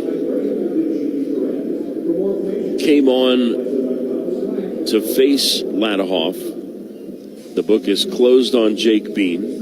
We'll give you his final numbers when we come back, but the offense has some work to do as we head to the 5th inning. It's 5-1 Wolverines. This is Louisville Baseball from Learfield. With 15 locations throughout Kentucky and southern Indiana, Wright Implement has everything you need to keep your home and property in tip-top shape. Stop by this week to see our quality mowers, gators, small tractors, and generators from John Deere. Chainsaws, blowers, and line trimmers from Steel, Honda mowers and generators, and so much more for your home and property. Plus the latest John Deere clothing and toys for the kids. We are the home place. Wright Implement. Online at wrightimp.com. Jefferson County Public Schools is looking for exceptional teachers like you. Make a profound impact on thousands of students in our community, building the foundation for their success, whether on the field, in the lab, or in life. At JCPS, you'll find a supportive team, opportunities to grow your skills, and the incredible reward of fostering the next generation of Louisville's finest. Answer the call. Learn more and apply today at jefferson.kyschools.us. Coach, inspire, and shape the future with JCPS. That's warm enough that the eyelets aren't going to freeze up on the fly rod, so I'd be willing to be out on the river today, especially because the sun is out, as it usually is out in beautiful Colorado. Appreciate you listening, and Billy, nice to hear from you. Cardinals, some hard luck, really no two ways about it. Some hard hit balls that have not been hits. Couple of calls that haven't necessarily gone their way, and one that was pivotal there to open that inning that led to the run scoring. Jimmy Nugent will try to reverse things, and ball one delivered as it was a long half inning with a pitching change involved as well. Nugent fouls one at the plate. 3 2/3 innings, 5 runs, 5 hits, 1 walk, 8 strikeouts. I think the frustrating thing is that Bean's numbers overall are just not going to look good, but he was really good today.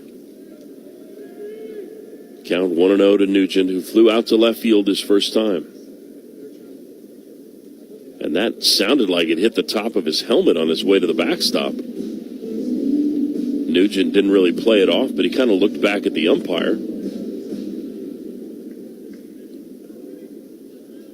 2-1.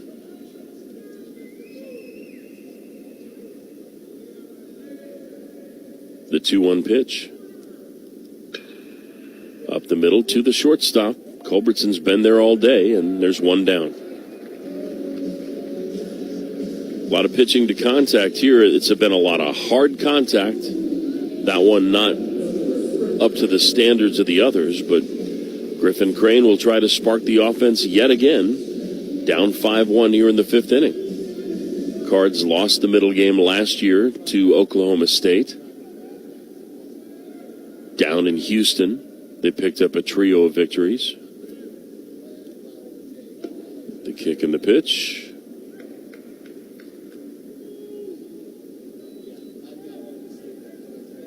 Up and away, ball one. Strike on the outside, 1-1. One thing about the pitch clock, if you're a batter that stays in the batter's box, you allow the pitcher to dictate tempo. Now, Crane maybe likes it that way, but Montgomery, once he has that sign, is ready to go. He kicks and deals away. 2-1 the count. Crane just has a quick step out of the batter's box, right foot in, waves the bat over the plate once, little shimmy, and the bat's over the shoulder, ready to go. The 2-1 delivery. Fouled back to the netting, 2-2. Crane popped up to left his first time to end a 1-2-3 second. Montgomery set the side down in order in the second and the third. Just a walk in the 7th, but 2 balls hit over 105 miles per hour for outs in the 4th. There's a wave and a miss. 91 in the heater, and Crane probably as foolish as he's looked all year in his first year of college baseball. There's 2 away on the 4th strikeout of the game for Montgomery. Montgomery fanned 5 in his opening effort, transferring in from Utah Tech.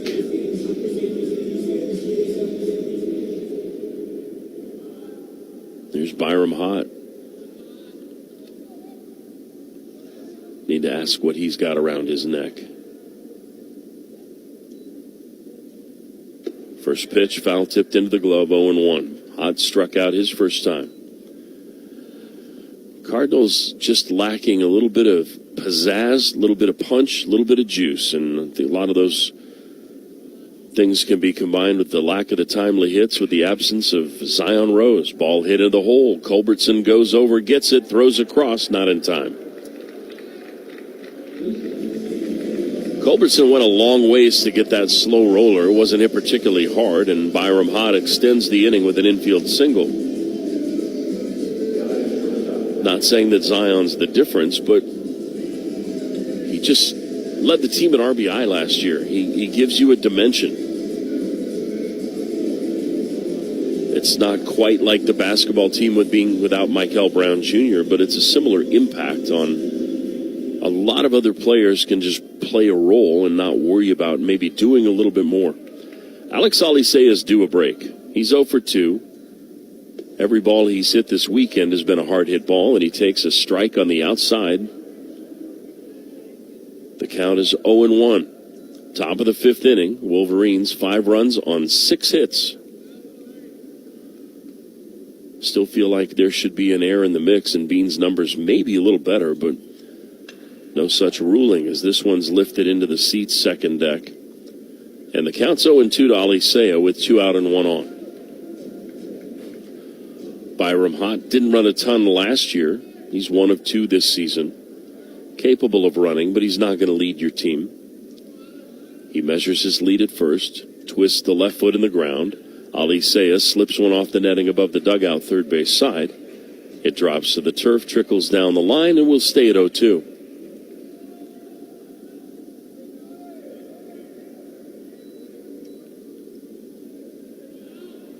Montgomery looks over to the runner at first base with a 5-1 lead. 2 out, 0-2 pitch. In the air, right field and deep, but Hager has it measured, and he curls in front of the 374 sign to make the play. Only 91 miles per hour off the bat of Alicea. That will do it for the 5th on an infield single. Cards hoping to get into this bullpen, which the scout says isn't quite as proficient as the starters. They're going to have to wait another frame to try to do that, as Montgomery is up to around 80 pitches through his 5 innings of work. To the bottom of the 5th we go. 5-1 Michigan. This is Louisville baseball from Learfield. Louisville was founded in 1798, and we've been ruffling feathers ever since. Introducing 1798 Blonde Ale from Goodwood Brewing, the official craft beer of University of Louisville Athletics, and the unofficial beer of yelling, "That was a strike!" from your couch. Bold, crisp, and just spicy enough to make your rival's fight song sound like a lullaby. If the feathers ain't flying, you ain't trying. Goodwood Brewing, ruffling feathers since 1798. Brewed to bring the heat and the winds. Kentucky is a place where business is fast, but the pace of life is just right. By working together, we've moved forward towards a brighter future. Now, we're looking at a new Kentucky, where good jobs and a good life are possible for everyone. Y'all interested? We don't blame you. See why our new Kentucky home is the best place to do business and live a good life at newkentuckyhome.ky.gov.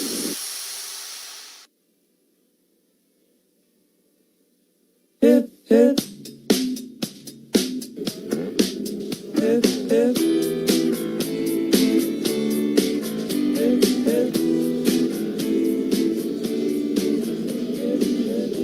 Little Weezer, Island in the Sun, trickling us back to Globe Life Field in Arlington, Texas. Little frustration here today for the Cardinals. That leadoff base runner in the 4th inning, seemingly retired upon review, ruled to remain that way. A walk, 2 outs later, then an HBP loaded the bases and a 2-run single by the light-hitting shortstop Culbertson, and an RBI single from Ladahoff. Instead of a 2-1 deficit, 5-1 the score. Play the cards you're dealt. Here's Jeffress, 0 for 2. Fly out and a strikeout. First pitch swinging, a daisy cutter to Elam to his left. He's been solid out there, and he fires across for the out. The Cards playing their first of, I believe, 10 games on dirt this season. They'll have that in Chapel Hill. I think I need to look at Evans Diamond. I thought that Cal's surface was a natural surface as well. Everything's natural out in Berkeley, right? Brendan Stressler is 0 for 2 with 2 of Jake Bean's career-high 8 strikeouts. And ball 1 is delivered. If the ruling on that first base runner instead of a hit is an error, which I feel like it needs to be because the throw was there in time, then that changes the dynamic of all 3 runs that score because everything would be unearned, which I think Jake Bean would deserve the benefit of that doubt, but, we'll see what the official score determines. The count is 2-0. Murphy came on to face Ladahoff, made a decent pitch, but gave up the single. He's driven in 2, the top of the order. Stressler trying to get in on it. Base is empty. He fouls that pitch off. 2-1 the count. 87 on the heater from Cason Murphy. Casen. Ethan, Aaron, Brandon, Colton, Cason, Cohen, and Kean on the roster for the Cards on the pitching staff. Another ground ball to the right side. Nice play by Elam. Throws over. Not in time.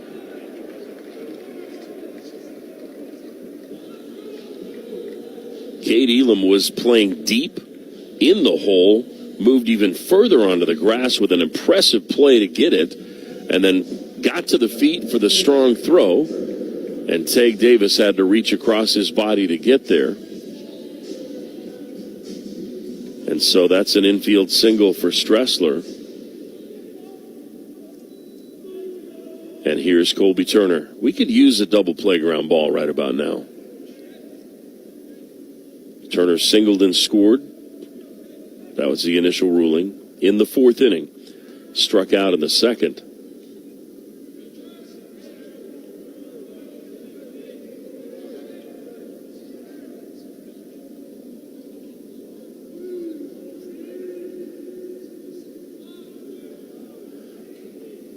Murphy looking for the ground ball. Finishes low with his first offering to Turner. 1-0 the count. Outfield straightaway. Infield deep up the middle. Back at third, holding the runner at first base. And the breaking ball misses. 2-0. Front of the uniform with a streak of dirt on it. The Michigan across the front in blue, outlined in maize, numbers underneath on the left side. Murphy fires way upstairs, and 5 of the last 6 pitches have been out of the zone from Cason Murphy. He'll take a stroll around the back of the mound to settle himself down a little bit.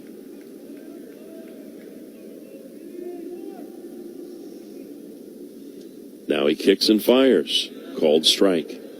3-1.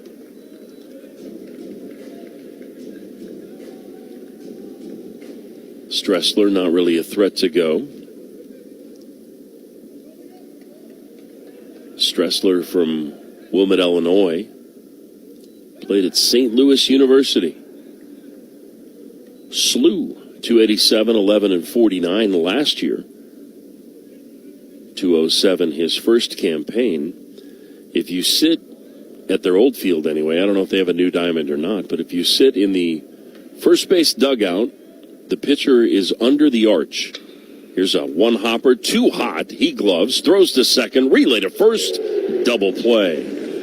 Nice play by Hott. That ball not hit particularly hard, but a pretty firm 1-hopper. And 5-4-3, the double play is rolled by the Cardinals to get out of the 5th inning. On to the 6th we go. Lucas Moore leading things off. Cards down 5-1. This is Louisville baseball from Learfield. Ready to get back in the game? Great news! The movement experts at Pro Rehab Physical Therapy can help you find relief and results and keep you off the sidelines. With over 20 convenient locations across Kentuckiana, contact Pro Rehab Physical Therapy today at ProRehab.com to see a physical therapist. Pro Rehab Physical Therapy, a proud partner of the Louisville Cardinals and trusted choice for keeping Card fans in the game. Kentucky is a place where business is fast, but the pace of life is just right. By working together, we've moved forward towards a brighter future. Now, we're looking at a new Kentucky, where good jobs and a good life are possible for everyone. Y'all interested? We don't blame you. See why our new Kentucky home is the best place to do business and live a good life at newkentuckyhome.ky.gov. Coughing spell. My apologies. If you want to reach out to me on Twitter, I'd love to hear for you. Gary tuning in. Appreciate you listening. Jesse said, son coaches track in Orange County, California.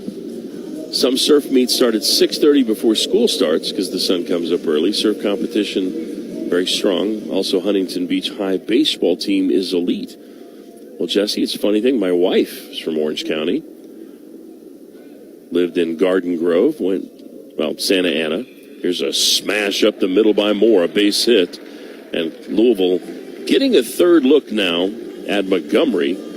Moore blisters his second hit of the day. He's halfway to the cycle. And a leadoff base runner for the Cardinals for the first time today. So Montgomery had retired the leadoff man every time. Yeah, but Jesse, my wife, Santa Ana, California, Garden Grove High School. I went to college in Thousand Oaks for a couple of years. I body surfed.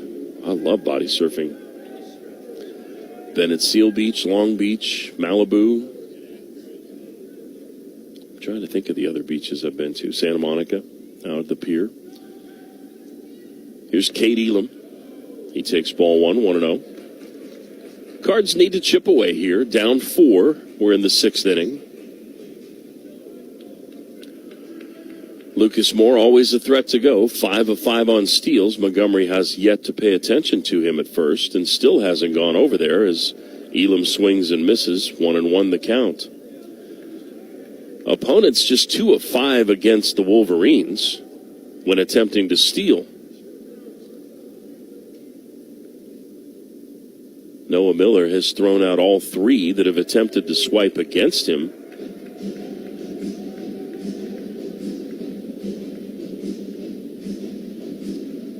They don't have pitching stolen base stats, which is interesting. I'm noticing. The count 2-1. Runner at first base. Nobody out. Here in the 6th, they still haven't thrown over. I don't know that I've seen Lucas on first base this long without a throw to first.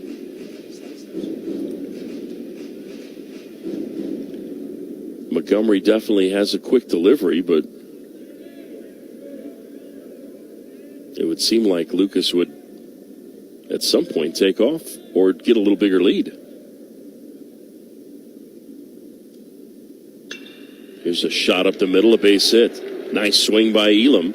Station to station go the Cards. 2 on, nobody out for Tate Davis. Cade Elam starting to come around a little bit at the plate. That ball he hit in the 4th inning was absolutely tattooed. And an exit velo there at 106. Cade Elam is really swinging it well. So the Wolverines have Shane Brenham getting loose in the pen. Proud Canadian from North Vancouver, British Columbia. As the pitch count for Cade Montgomery is up over 80. And this may be it. Tate Davis has an RBI triple with an asterisk. It was an RBI single turned into an RBI triple. RBI either way. And Tate Davis struck out on 3 pitches, his next time on 3 straight changeups. In that sequence, he tripled up on changeups against Tague and then threw on to Slanker. So 4 straight changeups. And it's going to be interesting to see what he does here.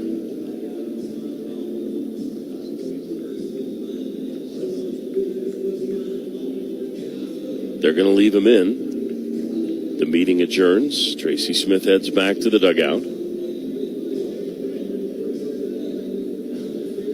Happy to have a new home run sponsor this year, Jack in the Box. When the Cardinals hit a jack. Davis had one last night. Teague is the only Louisville Cardinal to have hit for the cycle this season. Ironically, Moore needs a double. He's got 2 triples and a home run. He's chased back to the bag. Forgot to mention, Griffin Crane, by the way, our leading hitter and RBI man. 455 and 7. Throw goes to second. Now Teague Davis ropes this one into right center field, and we've got a cat loose in the alley. 1 run is in. Elam coming around third right behind Moore. He will score. It's a 2-run double for Teague Davis, and it's 5-3 Wolverines.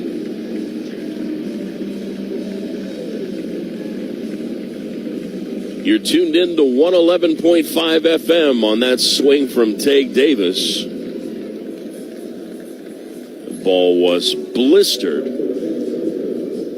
I did not see what they tried to throw him first pitch, but they had gone triple changeups, and they tried it again. That seems like just a horrible mistake. You struck him out on 3 changeups. At some point, a hitter of his ability is going to adjust, and man, did he ever. He just sat on it and smoked it. I am shocked they pulled the string on.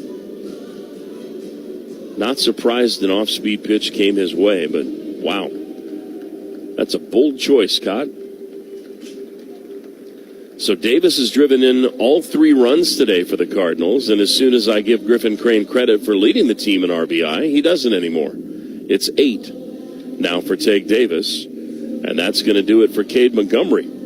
Shane Brenham, who we mentioned coming in, has done just that. The number 1 player in British Columbia, the number 3 player in Canada, and Canada proving to be a pretty nice pipeline. Mom played a little college volleyball, and he was drafted at a high school age by the Dodgers. Tried to throw a little money at him. He wanted to come to school. Played for the U18 national team. So Brenham on to pitch. His 3rd appearance, he has one of the team's 3 saves. Devote, their closer, has 2 saves, but he was busy on the weekend, so they had to go to somebody else, and Brenham was the answer. 3 2/3, a hit, a walk, 3 Ks, and an .083 opponent's batting average.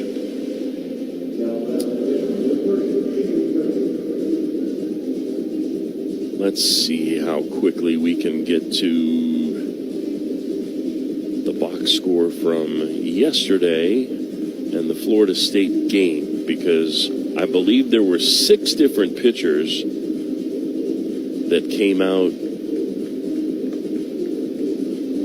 of the bullpen for this team.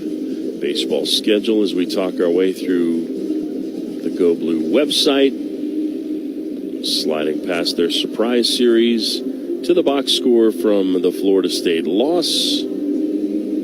And the pitching had Navarra, Mann, O'Hearn, Moore, Pajudas, and Quedens pitching. So it was 6 arms. But Brenham wasn't one of them. He is now. The book's still open on Montgomery. He cannot lose the game. He can win it. He can get a no decision. He's responsible for Davis's second base, who has already his 3rd double of the year. I don't say that in a joking manner. He had 18 home runs last year for the Louisville Cardinals, but Teague only hit 9 doubles. Strike 1 to Slanker. 0-1 the count.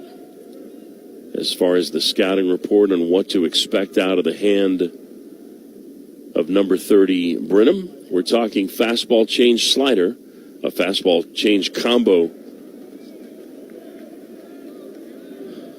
primarily to the fastball slider primarily to the lefties, I should say. Fastball up to 95.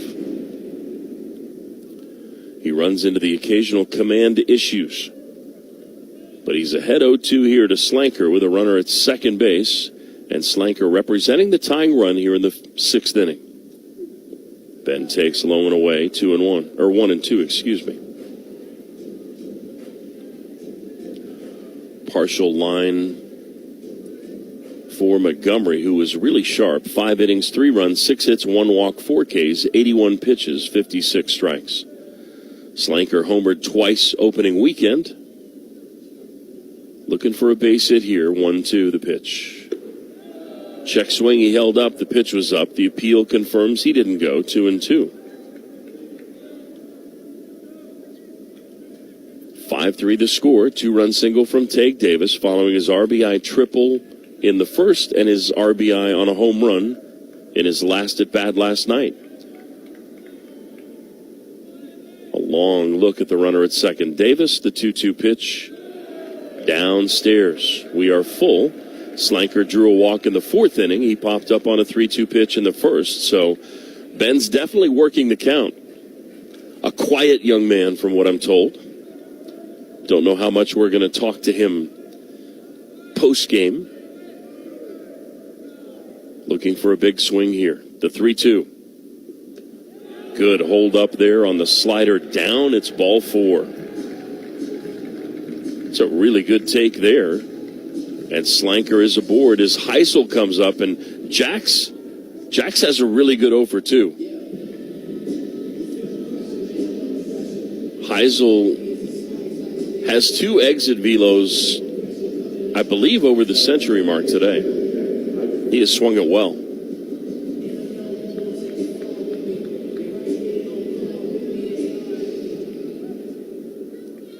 Big 2-run double by Davis on the changeup with 2 on, nobody out. Chasing the starter Montgomery. Anticipating bunt in at first base is Ossenfort.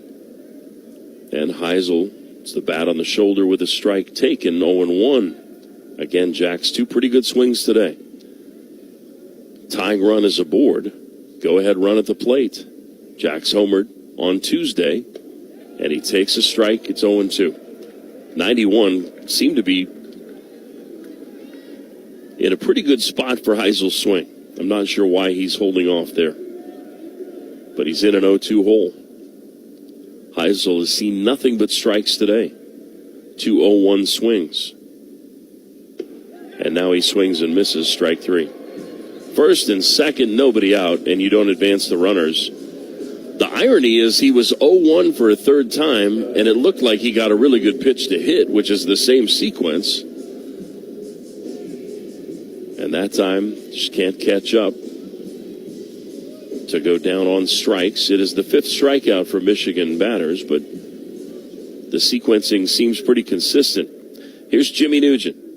Fly out and a ground out. Louisville, a big opportunity here in the 6th inning. Griffin Crane on deck. First offering. Misses down.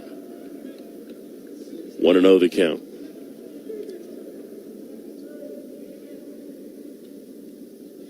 Brenham pitched an inning and 2/3 in the opener and picked up the victory against OSU. And then the save against Arizona. 90-mile-an-hour fastball is a strike. 1-1.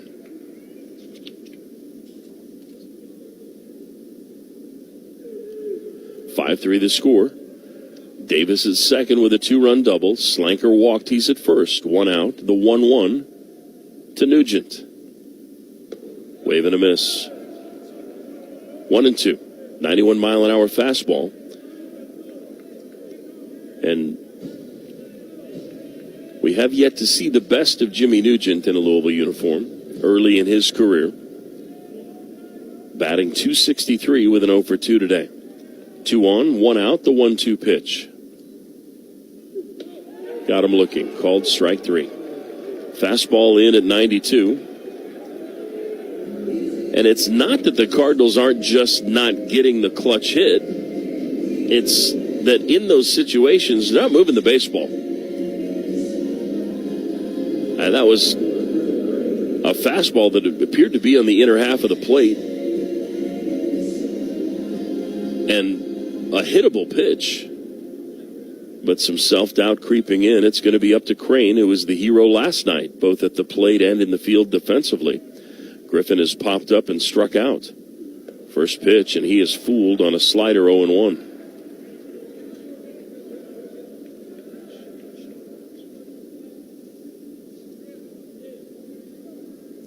First and second, 2 away. The 0-1 to Crane. Strike on the inside, 0-2. Brenham has thrown nothing but strikes after walking Slanker.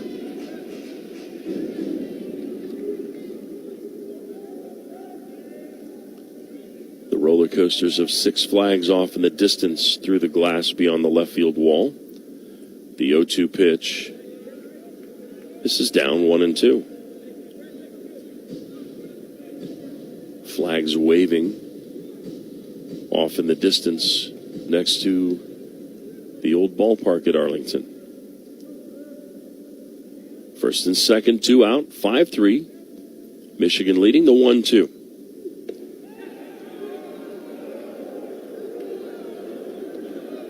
Called a ball, it's 2-2. Noah Miller thought that was strike 3. Griffin Crane stays in the batter's box to battle and see another day. Pitch was definitely not in the zone based on the strike zone we were shown on our video board. 2-2. Misses away. We are full. Byram hot on deck. Louisville trying to get a clutch hit here. They got one from Tage Davis, seeking a second. Heisel and Nugent both struck out. The 3-2 to Crane. Runners go. Pitch is fouled out of play left side. That bounces off the back row of the first deck and into the fans below behind the Cardinals dugout. A souvenir for a Cardinals fan. Runners will retreat back to their stations, and they are set to take off. Once again on a 3-2 offering to Griffin Crane with 2 out, down a pair. The pitch. Roped into right field, a base hit. Up with it is Hager. Coming home is Davis. The throw goes to second. The run scores. Crane's done it again. It's a 1-run ball game.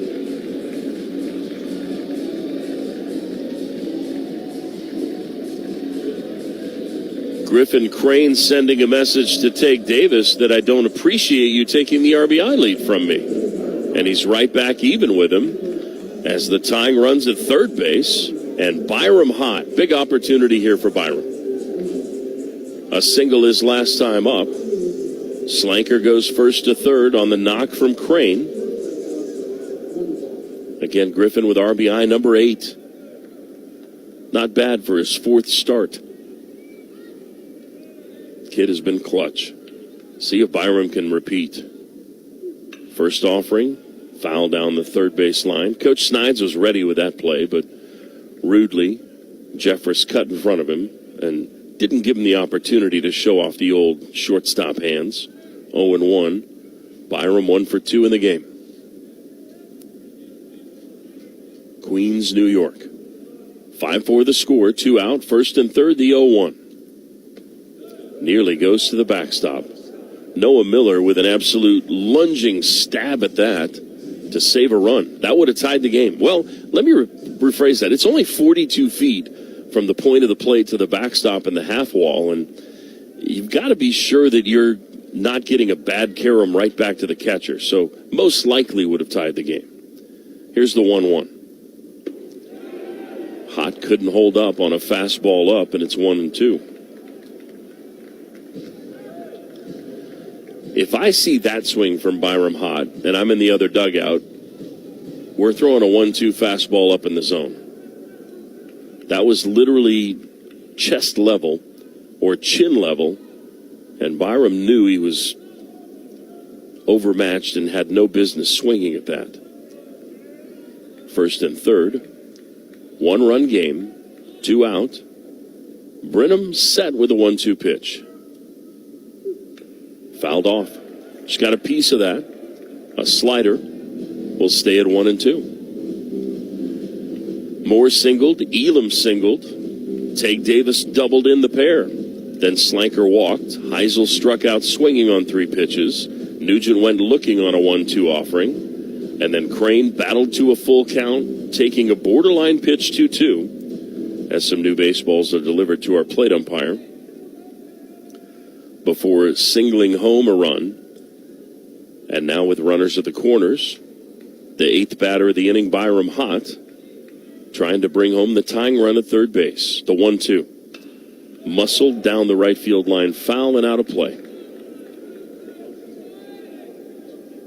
92-mile-an-hour heater there, and obviously Byram a little bit late to it, but maybe just a protecting swing.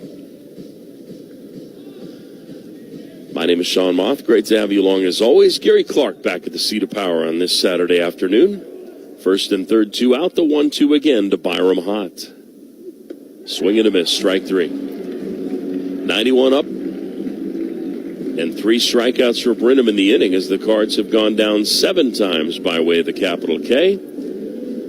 You move the baseball in that inning instead of getting 3 strikeouts, and you maybe tack on another run. But they were able to add 3 on the board with a good response to the Wolverines trio in the 4th. And we head to the bottom of the 6th inning. It's 5-4 Michigan. This is Louisville baseball from Learfield. Ready to get back in the game? Great news! The movement experts at Pro Rehab Physical Therapy can help you find relief and results and keep you off the sidelines. With over 20 convenient locations across Kentuckiana, contact Pro Rehab Physical Therapy today at ProRehab.com to see a physical therapist. Pro Rehab Physical Therapy, a proud partner of the Louisville Cardinals and trusted choice for keeping Card fans in the game.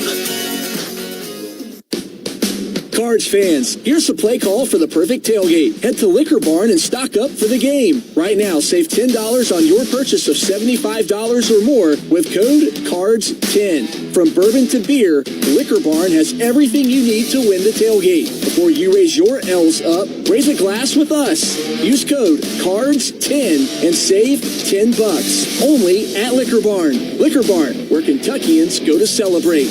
Please drink responsibly. This is Kentuckiana's Voice, 970 WGTK Louisville. Online at kyvoice970.com. WKLB Manchester.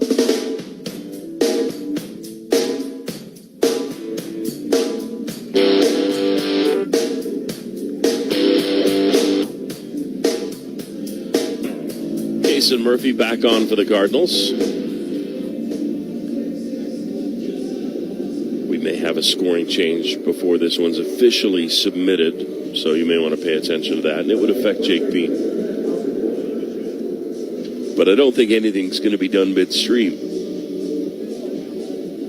Our intel says that the initial review by the umpiring crew had the screens go black and nobody from the tournament there to help out. That's why they came back out, and then they were immediately flagged down by the tournament director to say, hey, we've got the replay, so they were able to go in and look at it. And still didn't change the call.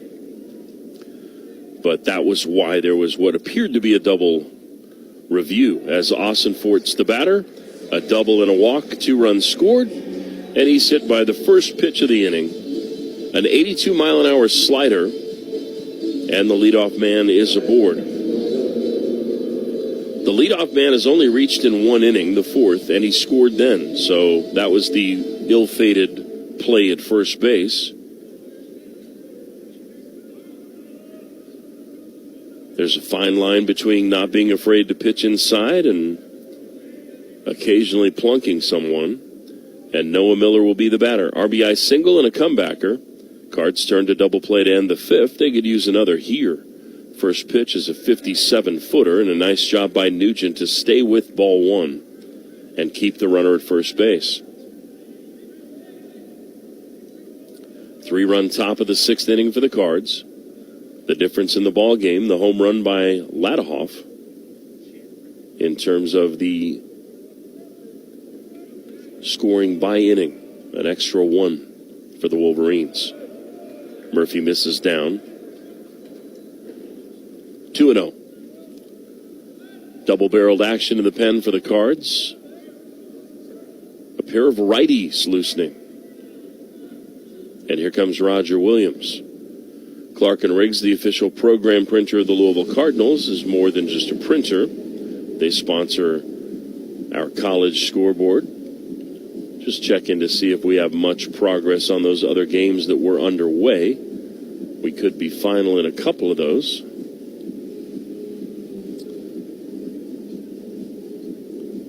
Number 19, NC State, 12-0 bottom 7. That might be Mercy Rule ending there. Number 1 LSU up 9-3 on Notre Dame, top 7, as it looks like Jake Schweitzer is loosening for the Cards. And he is joined by number 7, Brandon Shannon, the freshman from McHenry, Illinois. Duke up 10-6 on Milwaukee. End of the third. Clemson and Bryant just getting started scoreless. Same for Lafayette, number 21, Miami, and East Carolina up 1-0 on number 8, North Carolina. 5-4 our score here, bottom of the 6th inning. Leadoff man aboard. Roger Williams with the tonic. The changeup delivered, but it's just off the plate away, and it's 3-0. Noah Miller hitting .286. You hit the first guy, you can't walk the second guy. Got to make him earn it. The 3-0. And it's ball 4. You got a 2-0 count, a meeting with the pitching coach. The intent there is not to throw a 4-pitch walk. And when you've come back offensively to put 3 on the board and cut it to 1, that's when you need a pitcher to be at his best. And it's something that this Cardinals staff has been a little erratic with at times. So Hager will be the batter. This feels like a sacrifice situation if there ever were one. Although he has not laid one down this year. The Cardinals certainly anticipating it in at the corners. The square, the bunt, and maybe that's why not, as he sends it 13 feet up the netting behind him, 0-1. That may change their tune.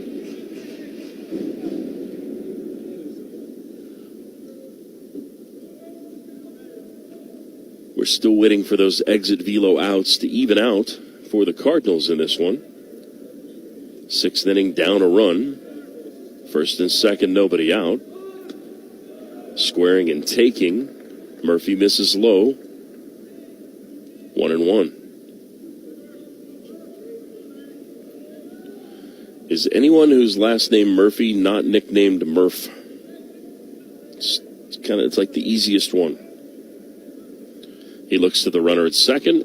Squaring and taking ball 2 is Hager. And it's 2-1. And again, Hager coming off of the best baseball of his career as the MVP of the Surprise College Baseball Series tournament. .316 average through the first 5 games. Does not have an extra base hit. The 2-1. Bunted down to third. Hot charges, throws. Covering the bag is Elam. The out is recorded. 5-4 on the sacrifice. Good execution there by Hager, who looked much better on that bunt attempt than the initial one.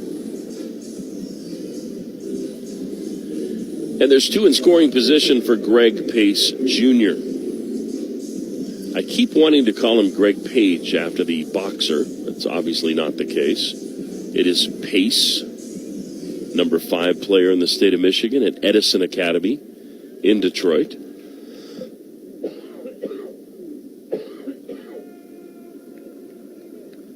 Take Davis kind of tipping the hand of head coach Dan McDonnell. He started strolling toward Kaysen Murphy, and Kaysen like, what's going on? And then Dan emerged from the dugout to make a pitching change. So we'll take a pitching change break. We'll tell you more about the new arm.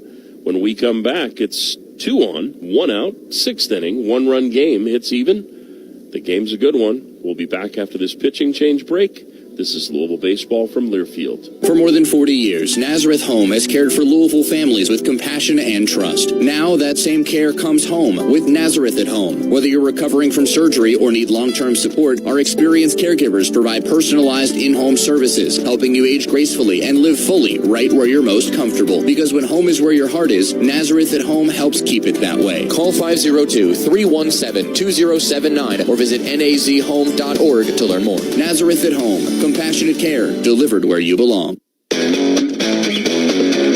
Hi, I'm Zach Pitts, proud member of Louisville's 2007 College World Series team and former Big East Pitcher of the Year. I'm honored now to be an official real estate partner of the Louisville Cardinals. My time on the mound taught me that preparation, discipline, and teamwork wins games. And I bring that same commitment to every client that I serve. Whether you're buying, selling, or investing in real estate, I'm here to help you reach all your goals. I'm Zach Pitts with RE/MAX Premier Properties. Go Cards. Cardinals and the bright lights and the big stage at Globe Life Field. Freshman righty Brandon Shannon from McHenry, Illinois. McHenry High School, same high school that produced Bobby Miller. Brother of baseball at North Carolina Central. Number 63 freshman in the country, according to Perfect Game. 6'4", 180. Shannon pitched in the 9-1 win against Michigan State. A walk, a strikeout in his only appearance as a collegian. And again, it is as big a stage as these kids will see unless we play some games at Charles Schwab in America's heartland. Still getting used to the numbers. Shannon, number 7. And he will face Pace and potentially Culbertson. But a double play could change that. It would have to be somewhat unconventional with runners at second and third, but it wouldn't be the first time if it were to happen. So instead of Pace, who is 0 for 1 with a strikeout, an HBP, and a run scored, they will turn the page and go to a left-hander off the bench. It is number 20, Dane Morrow, a transfer from Tennessee who went to Louisville Trinity High School. Infield in at all 4 spots up against his hometown team. Morrow fouls one back. Pinch hitting here in the 6th inning for Tracy Smith. 0-1 the count. Infield in, second and third, 1 out. 1-run lead for Michigan, the 0-1. Oh, man. 97 on the heater, just away. 1-1. Looked pretty good from up here. Dane Morrow, number 2 player in the state, went to Tennessee, did not play. Kick in the offering, misses down. 95 on the sinking fastball, 2-1 from Shannon. Shannon's got to trust his stuff. He has an overpowering fastball. Infield in at all 4 spots. Runners at second and third. Bottom of the 6th inning. 1 out, the 2-1 pitch. Wave and a miss. 95 past him. And it's 2-2. Not sure how many 95s he'll see in scrimmages. Here's the 2-2. Ladled foul, third base side. Skipping out of the way. Ossenford off the bag with his lead in foul territory at third base. Crane snares that loose ball and fires it to the dugout. Cardinals trying to keep this a 1-run game here in the 6th inning with second and third and 1 out. Big spot for Shannon. The 2-2. Swing and a miss, strike 3. 96 right by him. And Morrow goes down on strikes. Since Bean got his 8th, his career high 8th, that is the first for Cardinals pitchers. The second out of the inning, I should say, and Culbertson will step into the batter's box. So Murphy, who came on to face the top of the order in the 4th inning, gave up the RBI single that is the difference in the ball game. Got a double play in the 5th inning and now trying to be picked up by his teammate Shannon. Culbertson, a backwards K and a big 2-run single. First pitch misses, ball 1. I don't know this to be a fact. Culbertson may be a dynamite fastball hitter, but he subbed Mendoza for his career and has a lot of strikeouts. It makes you wonder what has led to the majority of those. The 1-0, over for a strike on a slider. Maybe that's the answer. 1-1.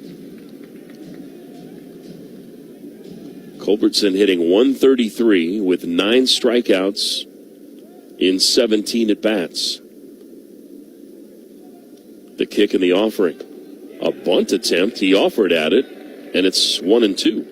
The plate umpire needed an appeal on that. I'm a little surprised by that, but I don't hate it.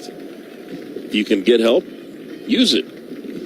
And the first base umpire, Clint Fagan, said, yeah, he did. Big spot and some energy in the stands and the dugouts. With 2 out, 2 on, the 1-2. 97 on the heater, but it's low, 2-2. Maybe overcooked that one just a tad. Do you go back to the slider? Do you feed him the heater? 2 on, 2 out. The 2-2 pitch from Shannon.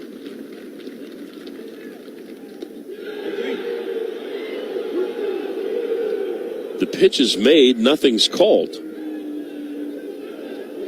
The batter tried to call time.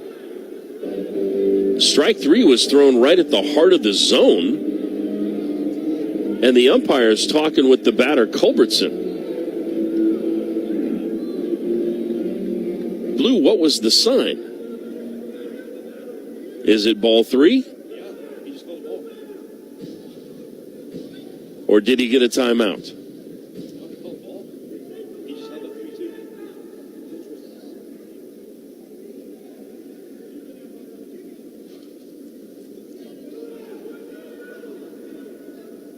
So our umpire with the Big 12 logo on the hat of Chris Koski. And some jawing and some boos. And I tell you what, Tate Davis isn't a captain, but a nice move there as he walked over to Brandon Shannon. Just kind of occupied his mind a little bit, settled him down. Maybe helped him understand, look, it's you and him. And a 3-2 pitch with 2 out. Put it in the zone. Guards down a run. The 3-2 delivery. Swing and a miss. Strike 3. 97-mile-an-hour heat. Shannon pouring milk with back-to-back Ks. 10 punchies for the Cards. And a huge inning there on the mound for the freshman as he gets the big K to close things out. Back to the bats. Back in the batter's box. To the 7th we go. 5-4 Michigan. This is Louisville Baseball from Learfield. Your company doesn't need a printer. You need a partner. A partner like Clark & Riggs. Clark & Riggs brings you the whole package. On-demand and variable data printing, direct mail management, e-commerce solutions, warehousing and fulfillment, rapid prototyping, retail solutions from large format signage and point-of-purchase material to branded decor and fixtures. Oh, and the best offset and digital printing in the business. Visit Clark & Riggs at morethanaprinter.com.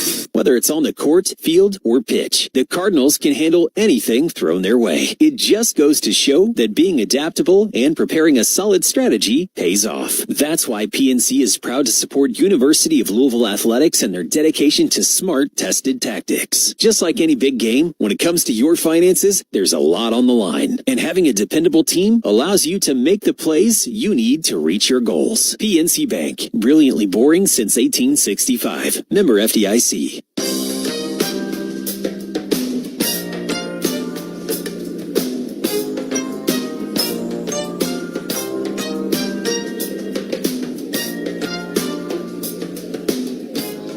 Welcome back to Jim Patterson Stadium. Sean Moth here with you, and a dramatic inning. And the book is closed on Kason Murphy. He got picked up by Shannon in a big way. Murphy, an inning and 2/3, 2 hits, 1 walk. And Shannon comes in, and depending on what readout you're looking at from a velocity standpoint, 98 on the heater from Shannon, according to the TrackMan velocity. I'm trying to put away this charging cable because I can't lose this bad boy. And back into the batter's box to the top of the order. Ali Say is the hard luck 0 for 3, and he shows bunt but takes a ball 1-0. Brenham threw 26 pitches in his partial inning of work to get out of the jam, and that extends him to about his limit where he was in the first 2 outings, and now he's behind 2-0 to the top of the order in Ali Saya. Alex may be resigned to just kind of trying to get on base via walk so he doesn't have to take a hard luck line out. The 2-0 in the air, center field deep. Hager, the new center fielder, has it measured though, and Alex, every swing but one this weekend has been a hard hit ball by Major League Baseball standards, and he has 1 hit.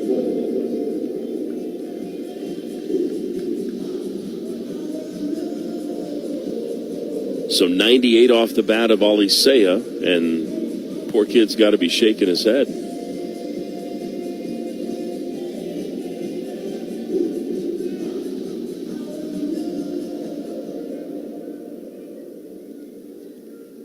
So here's Lucas Moore. He squares and takes a strike, 0-1.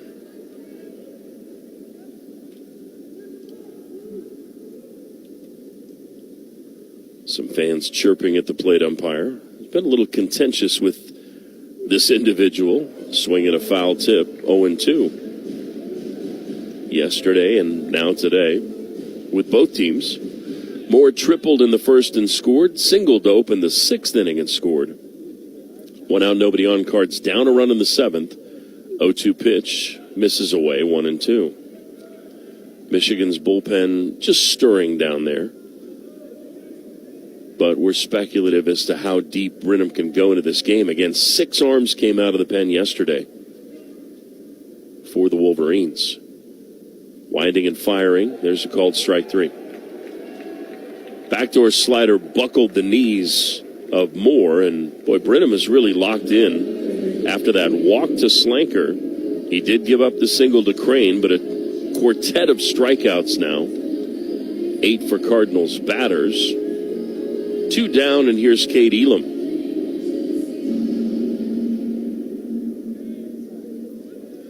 Elam seems to be one of those low pulse kind of players. Nothing really seems to rattle him, and he blisters this one to center field.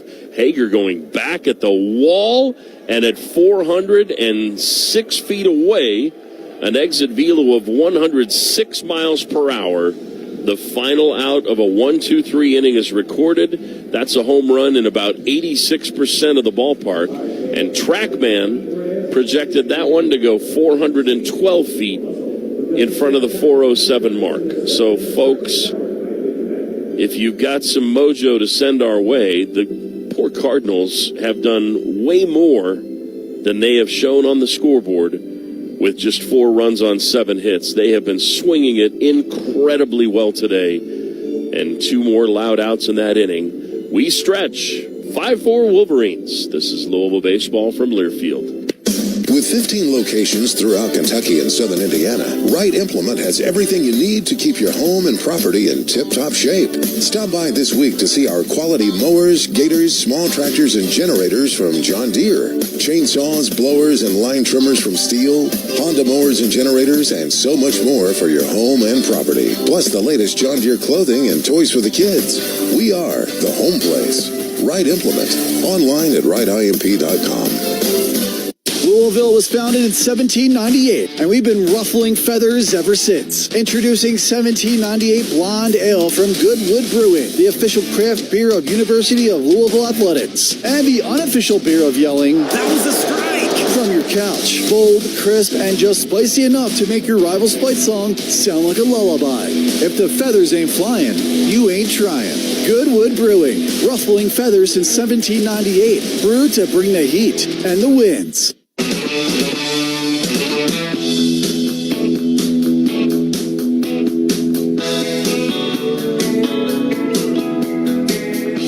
Bottom of the 7th we go. It's been a tough day for the Cardinals. Try not to focus too much on it, but it's really been apparent today. 5 runs, 7 hits, no errors, 4 stranded for Michigan. 4 runs, 7 hits, no errors, 5 left on base for the Cardinals. It has been just numerous baseballs. Cade Elam now is the real victim. He's hit the ball over 105 twice for outs.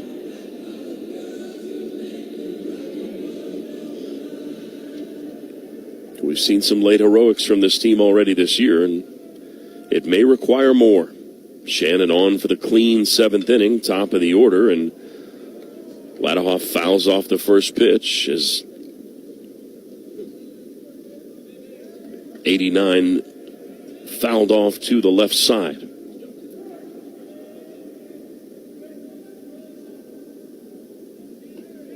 Shannon with the fastball. Was that his first splitter? 95 misses down. 1-1 the count. I thought that was a strike. Thank you, 0-2.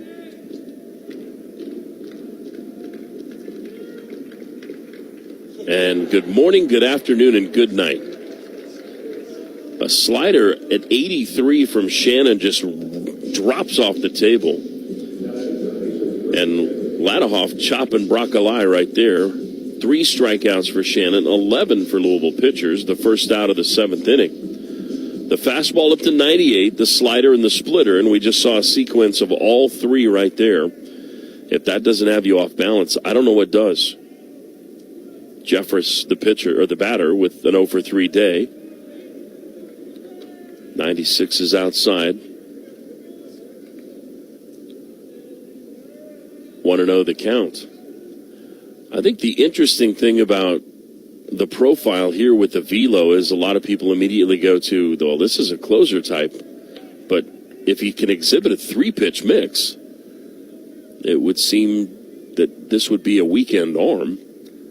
The splitter is a very intriguing pitch at this level. The 2-0 is waved on and missed, 2-1. But it gives you a pitch that kind of has movement you're not accustomed to. The 2-1. Just caught the outside for a strike, 2-2. 95. 5-4, Michigan leading. 15th ranked Cardinals. Down a run, 1 out, nobody on. The 2-2 pitch. Upstairs, we are full.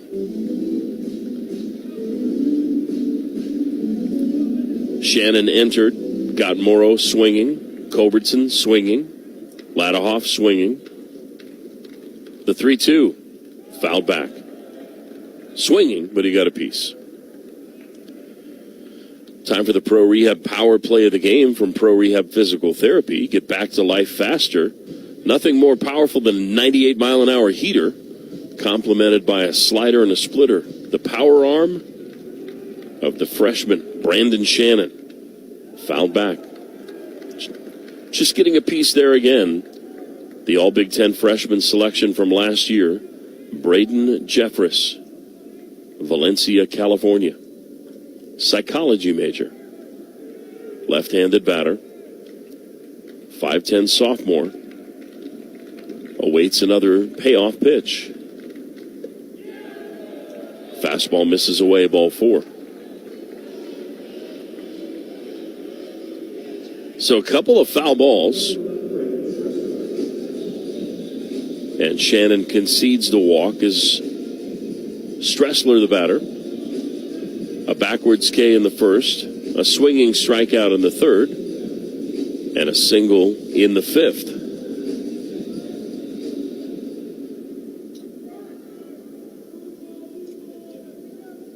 So this is Brandon Shannon against Brendan Stressler. And a throw to first to check on Jeffress. Again, the slew transfer, the Billiken. Watches another throw over as the Cardinals, I believe, have a lefty loosening now.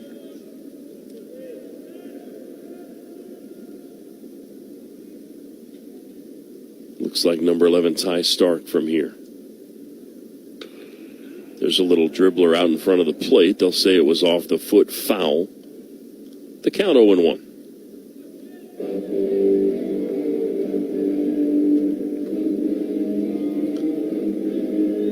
It's interesting to me that the big league pitch selection on the scoreboard is going sinker on the splitter.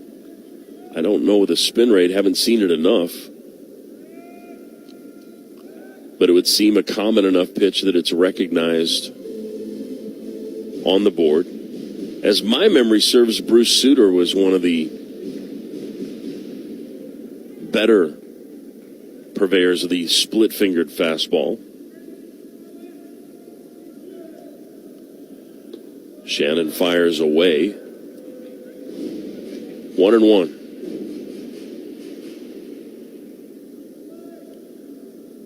And I feel like Roger Craig, the longtime manager of the Giants, was one. Called strike. kind of awkward movement from Nugent there to receive it, but it looked like it had the zone 1 and 2. The splitter was derived from the forkball, which is one that you put between the index and ring fingers, but the middle finger went over the top of the baseball. Then they decided, what if we put it between our fingers instead? So it's between the index finger and the middle finger. Now, there's a Vulcan change, which is thrown between the middle and the ring finger, a la the Star Trek gesture from Spock. But the splitter is between the index and middle and just drops off the table. You need big hands to throw it effectively. 1-2. Did he go? He says it hit him. The appeal says he didn't go. None of the above come to fruition. It's 2-2 with 1 out and 1 on. The modern splitter is credited to baseball coach Fred Martin, who threw it in the minor leagues. And we'll continue that story after this offering. Base hit into right field. Up with it is Slanker, who brings the throw quickly to the cutoff man. Stressler wins the battle with a base hit on the splitter. And there's 2 on with 1 out for Turner.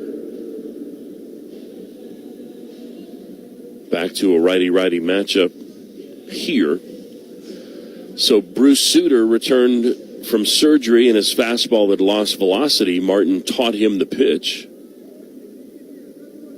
And Roger Craig also taught it to a number of pitchers. Mike Scioscia called the splitter the pitch of the 80s. In at the corner is Take Davis. And a strike. 0-1 the count.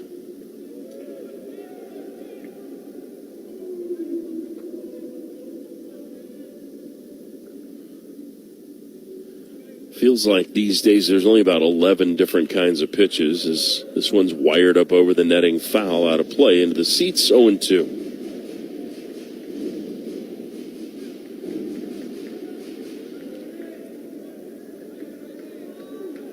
Jack Morris, Mike Scott, Dave Stewart, listed of those in the early days of throwing the split-fingered fastball. Mike Scott had a good one. First and second, the 0-2. Couldn't get a chase away. 1-2 the count. Roger Clemens, obviously. David Cone, Kevin Apier. David Cone threw everything. Hideo Nomo threw a good one. Randy Johnson later in his career. The 1-2. In the air, center field and deep. Sprinting back is Moore. At the wall, he leaps, and that ball is gone. Colby Turner with his second home run of the season. He hit 5 last year. This 3-run shot gives Michigan their 4-run lead back. 102 off the bat, 406 into the bullpen. And I did not see that coming. That looked like a slider that was left over the plate. A valiant effort by Lucas Moore, and a dagger here in the 7th inning.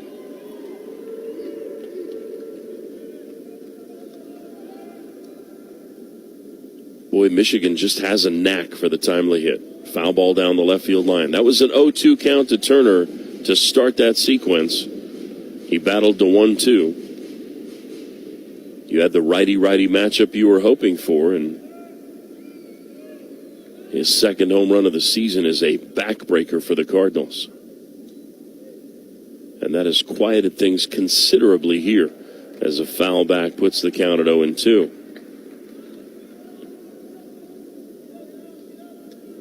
So we'll see how Shannon recovers from the first adversity he has seen as a collegian. These guys, when they're superstars in high school, can go a career without giving up a home run. Infield with 3 on the right side. The 0-2 is wasted. 1-2 to Ossenfort. Double walk HBP. Perfect today.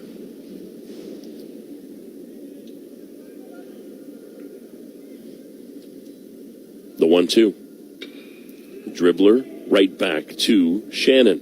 He'll fire to Davis for the out. 2 down.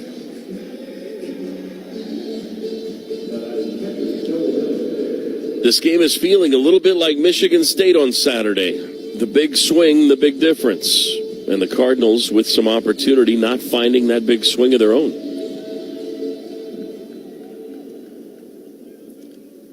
Noah Miller, the batter. RBI single and a walk, 1 for 2 today. 3 runs home here in the 7th inning. And it is 8-4 in favor of the Wolverines as the first pitch from Shannon goes off the glove. Back to the backstop, 1-0.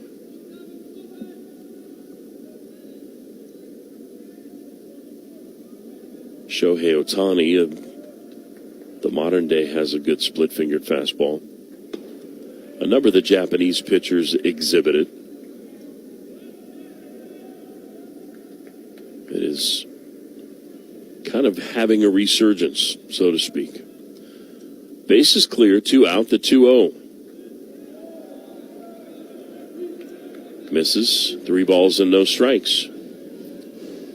So Shannon recovers to get the comebacker on a 1-2 pitch, but now is delved into a 3-0 ledger. The kick and the offering. Outside ball 4.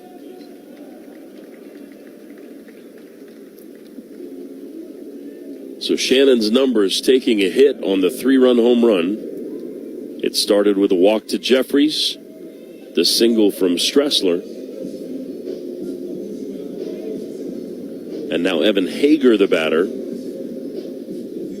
and he'll face a new arm.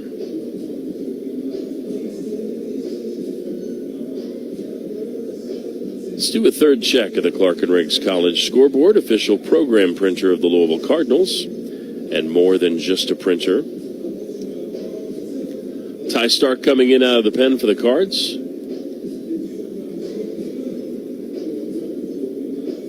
Brian checking in, tuning in. We appreciate that. Around the Atlantic Coast Conference baseball on this Saturday afternoon, we are still without a final. No mercy rule in Doak. 19th ranked NC State 16-0 against Princeton in their second game of the year. Number 1 LSU, a 9-4 lead over Notre Dame in the Maneri Bowl in the middle of the 8th. Duke now 10-7 over Milwaukee, bottom 5th. Number 17 Clemson, a 2-0 lead against Bryant, middle of the 3rd inning. East Carolina won in the first 2 in the second in Durham. Am I seeing that right? That can't be right. That's got to be at the Bosch. Number 8, North Carolina, trailing East Carolina 3-0, top 3. Well, it says Jack Coombs Field, so that's the confusion. So apparently that's being played at the Durham Bulls Park because Duke is playing at Coombs Field. That would help that. Appreciate that, Stephen. At Mark Light Field, number 21 Miami rolling again. 6-run first inning. 7-1 they lead it over Lafayette, top 3. And then everything else later today.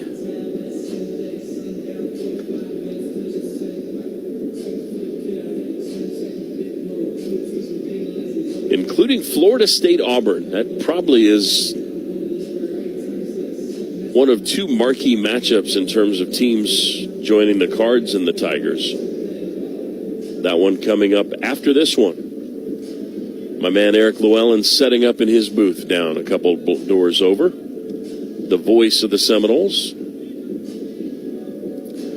This game, so much promise and so much hope. And that 3-run home run by Colby Turner has certainly dampened the effect here. The Cards have 6 outs to play with at the plate, but they're hoping Ty Stark can come through right here. Stark picked up the victory for the Cardinals, inning in the 3rd, and a walk in his first outing of the year as he throws over to first base. Talking with some of the folks around the team, it feels like Ty kind of happy to have a fresh start. He got that win on Tuesday after After the throw to first, he winds and deals. It's a bunt attempt with the third baseman Hott playing relatively deep. Hager with the idea that maybe he can get a bunt for hit, but he cannot.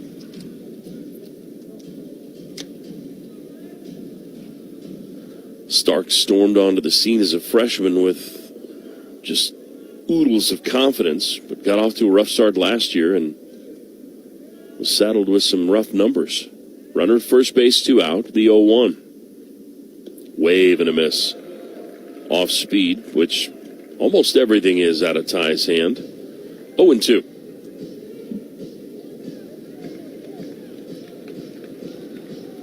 Three home in the 7th inning. 8-4, Michigan leading. 2 out, 1 on. The 0-2 from Ty Stark is instead another throw to first.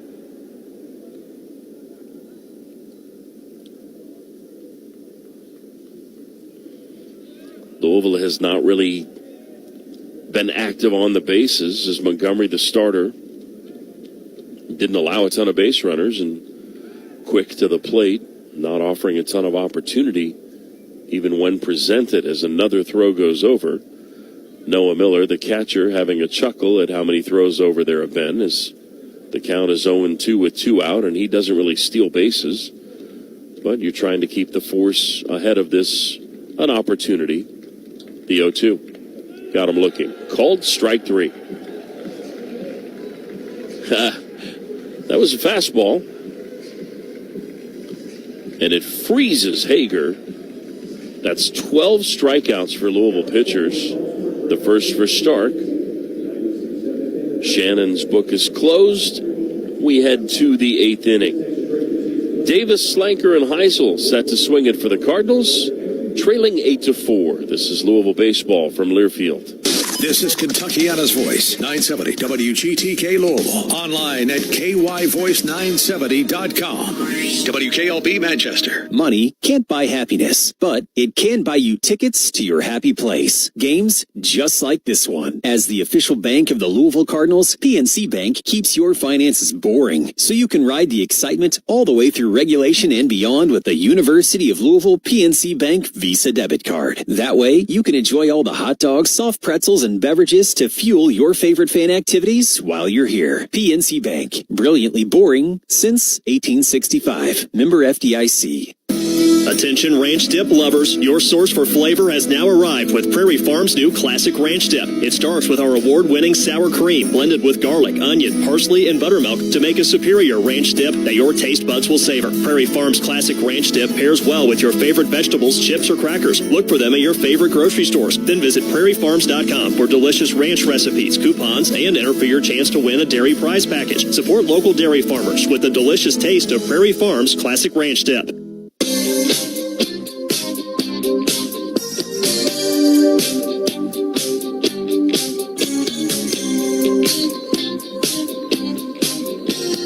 Jake Davis will lead off for the Louisville Cardinals. And they're sticking with Shane Brenham. 34 pitches, 2 innings, 1 hit, 1 walk, 4 Ks. Tague has tripled, doubled, driven in 3 of the Cardinals' runs. A strikeout sandwiched in between. The strikeout in the 4th inning, Montgomery went 3 straight changeups. And so after a meeting with Tracy Smith, 2 on, nobody out in the 6th inning, they went changeup again, and he barreled it into the alley in right center field to bring home a pair.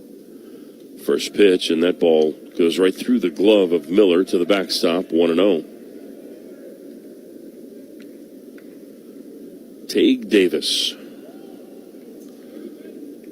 Freshman All-American, preseason honorable mention All-American, and a third-team All-American by the writers in D1 Baseball, respectively, preseason. 18 home runs last year. He takes a slider for a strike, even things up at 1-1. His dad, Ben, here last night. First-round pick. San Diego, Seattle, and the White Sox during his career. Here's a shot, foul, first base side. There's a lot of things you can ask Ben Davis about. Broadcaster for the Phillies. He had a bunt single that broke up Kurt Schilling's perfect game in the 8th inning. He played basketball in high school against Kobe Bryant. Wave and a miss at the slider.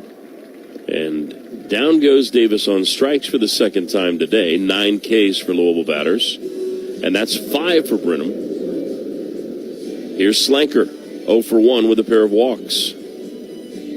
Or is it?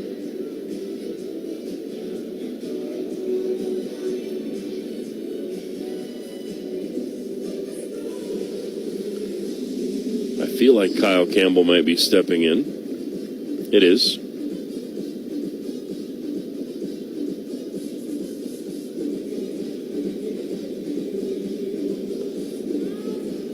So number 35, Kyle Campbell, the freshman from Louisville Trinity High School. First pitch in the batter's box at a big league stadium. It's a weekend where you really would love to get everybody the opportunity to play here, and I know that just can't be the case. And now the first base umpire wants to stroll over to Brenham and figure out what's going on. As he's got something on the thumb that's bleeding, and he keeps wiping it on the pant leg, and there's no way that's not getting on the baseball and somehow impacting things. And I don't see how he's not done, but that's going to give the new pitcher all the time in the world to warm up. Camera shot here at the stadium has it zoomed in, and it's the thumbnail just below it, and not a pretty sight.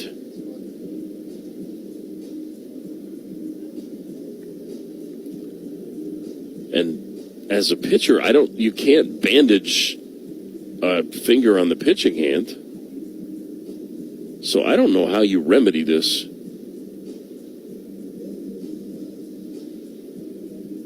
They're going to put some, whatever the version of super glue is that trainers use to maybe seal the wound.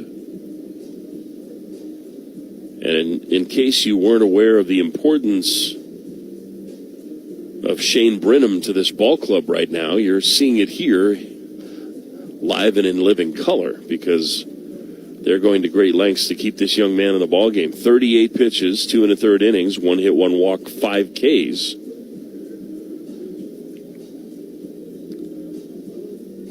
I mean, it literally looks like the trainer has Gorilla Glue. Am I wrong in saying that? I know that there are different compounds used to seal wounds, but I mean, the pant leg is covered, and the Gorilla Glue doesn't appear to be doing any good. And as somebody, in fact, folks that listen know, I have zero patience for delays in games. I don't like pitchers that work slowly. This is just shy of agonizing. And I don't know if he is savvy enough to... Well, now they're showing a replay here of a warm-up toss, and it looked like he snapped off a breaking ball and then looked at his thumb, and that's when the injury occurred. And I know that sometimes when pitchers throw a cut fastball, they will slide the thumb under a seam to try to get a little extra movement, and maybe that ruptured a previous injury of some sort. But the replay they just showed us was the first time he noticed it, and then when he wiped it on his pant leg, the pant leg was clean. He continues to blow on the super glue, and tell me you have zero confidence in the rest of your bullpen without telling me you have zero confidence in the rest of the bullpen. I know that's not the case, but their closer, Gavin DeVote, 3 appearances, 2 saves, 4 2/3 innings, an unearned run, 4 hits, 2 walks, 4 Ks. In the wings, ready to go. But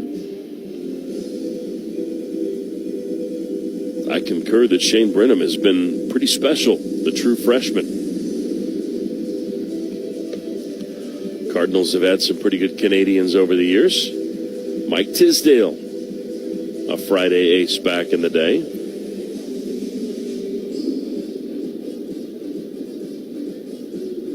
Our Big 12 crew seems to think everything's all right. A long delay. between the 1-0 pitch and the next offering.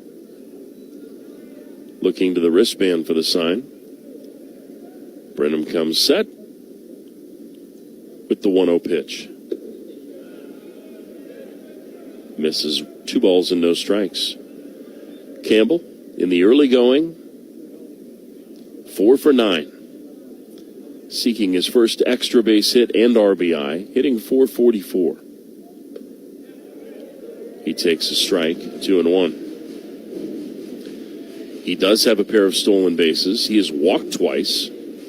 And word is he is the fastest player on the team in terms of just raw speed in the 60. The kick and the delivery. Into right field, that's a base hit. 102 off the bat of Campbell. So into the game cold with a pretty good swing against a very good pitcher. So Campbell wastes no time. Nice little inside-out swing to send it the other way, and here's Heisel.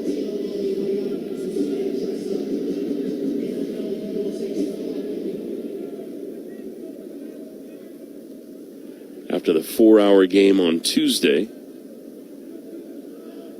thought we were on pace for a pretty good one today, but things have slowed with the reviews and bleeding thumbs. Like cheers, bloody thumb. Runner at first.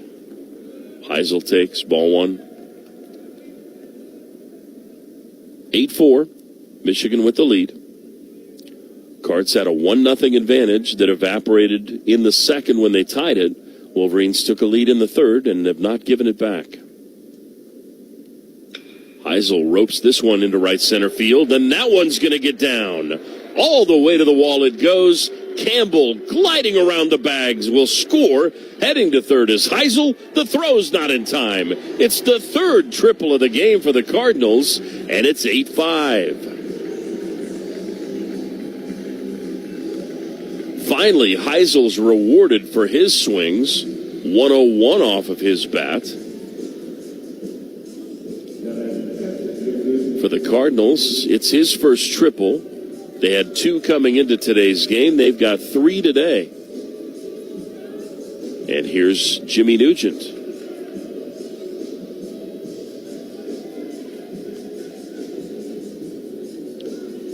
So after Campbell swings, he gets to do what he does best. Running the bases. And that's going to do it for Brenham. Seems like he hit a bit of a wall there.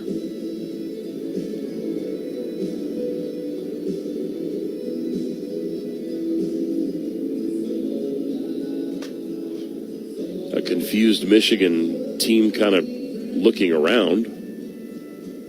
I'm not sure what the confusion is.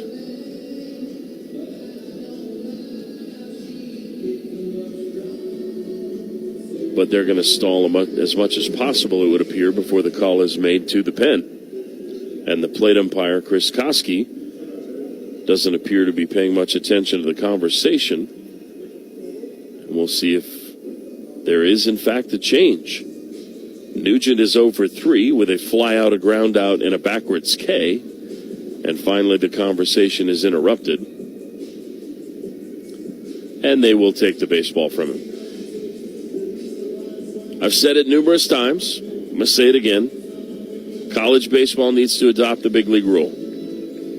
When the manager comes out, the head coach comes out to make a change, he signals whether or not he's going to do so before he's in fair territory. You're trying to speed up the game of baseball? I think that's an excellent way to do it. Just my 2 cents. 8-5 to score. Jax Heisel tripling home Kyle Campbell, who had reached on a pinch single. And Jimmy Nugent, the batter, will face a new arm. And it appears to be the closer, number 17, Gavin DeVote. 6'5" junior righty from Walled Lake, Michigan. Brother played at Lansing Community College. He was a Big Ten all-freshman selection, but I didn't think you could do this. He was all Big Ten freshman at Ohio State. I didn't think they'd allowed players to play at both schools, but I guess we've seen players play at Kentucky and Louisville before, so Anything is possible. The numbers for DeVoe: DEVOOGHT. 3 appearances, 2 saves, 4 2/3, a hit or a run unearned, 4 walks, 4 hits, 2 walks, 4 strikeouts. Boy, get ahead of myself there. No extra base hits, a .222 opponent's average. He has hit 2 batters. So DeVoe, the new pitcher for the Wolverines. The starter Montgomery went 5, 4 runs, 6 hits, 1 walk, 4 Ks. Brenham 2 1/3, a run, 3 hits, a walk, 5 Ks. He is responsible for the runner at third base. As far as DeVoe's arsenal, fastball is up to 95 with a change, a slider, and a cutter. It's a fastball-cutter combo, the slider being the third pitch, and the change appears to be relatively rare. He likes to work up in the zone. But he likes to get ahead and get aggressive. There are times where the breaking ball spins a little bit. And with his size, the agility enough in question that bunting for a hit is something that folks keep in mind when facing DeVoe. The saves for the Wolverines came in the opener, working a 1-2-3 ninth inning on day 1. That actually didn't earn the save. I apologize. He did that, but it was not a save. A swinging strike. He did pick up the save following Montgomery against Stanford, and then came back with a third outing on the weekend. There's a pretty good hack there, fouls the pitch back. That was the save in the first outing. Just wasn't in the box score that I was provided. Nugent down 0-2.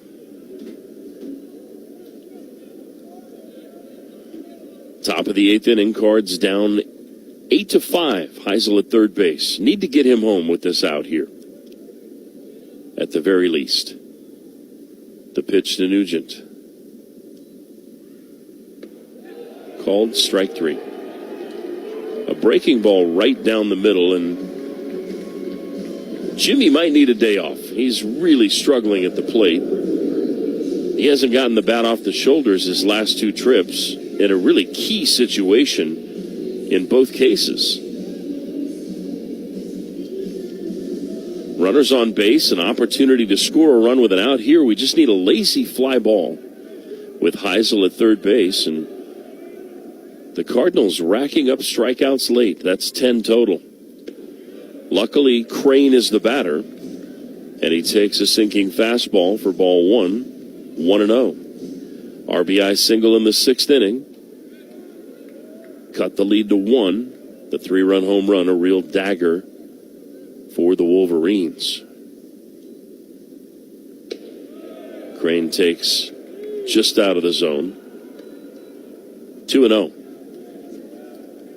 The 3-run home run in the 7th off the bat of Turner. DeVoe to look at the runner at third. The 2-0 pitch. Popped up. Third baseman's there. And making the play is Jeffress to retire the side. So DeVoe makes quick work of Nugent and Crane. Louisville gets a run home, threatens to get another, but the execution with a runner at third, fewer than 2 out, has not been up to par. The Cardinals 1 for 6 today, trying to get that runner home. Down 3. We head to the bottom of the 8th inning. This is Louisville baseball from Learfield. For more than 40 years, Nazareth Home has cared for Louisville families with compassion and trust. Now that same care comes home with Nazareth at Home. Whether you're recovering from surgery or need long-term support, our experienced caregivers provide personalized in-home services, helping you age gracefully and live fully right where you're most comfortable. Because when home is where your heart is, Nazareth at Home helps keep it that way. Call 502-317-2079 or visit nazhome.org to learn more. Nazareth at Home. Compassionate care delivered where you belong.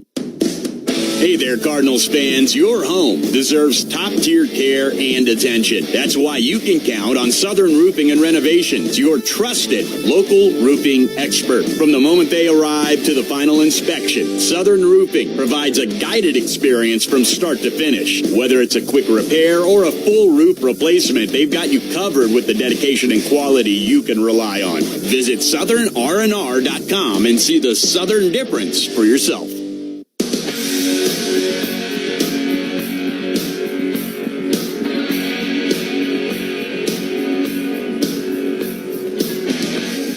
Ty Stark back on the hill for the Cardinals.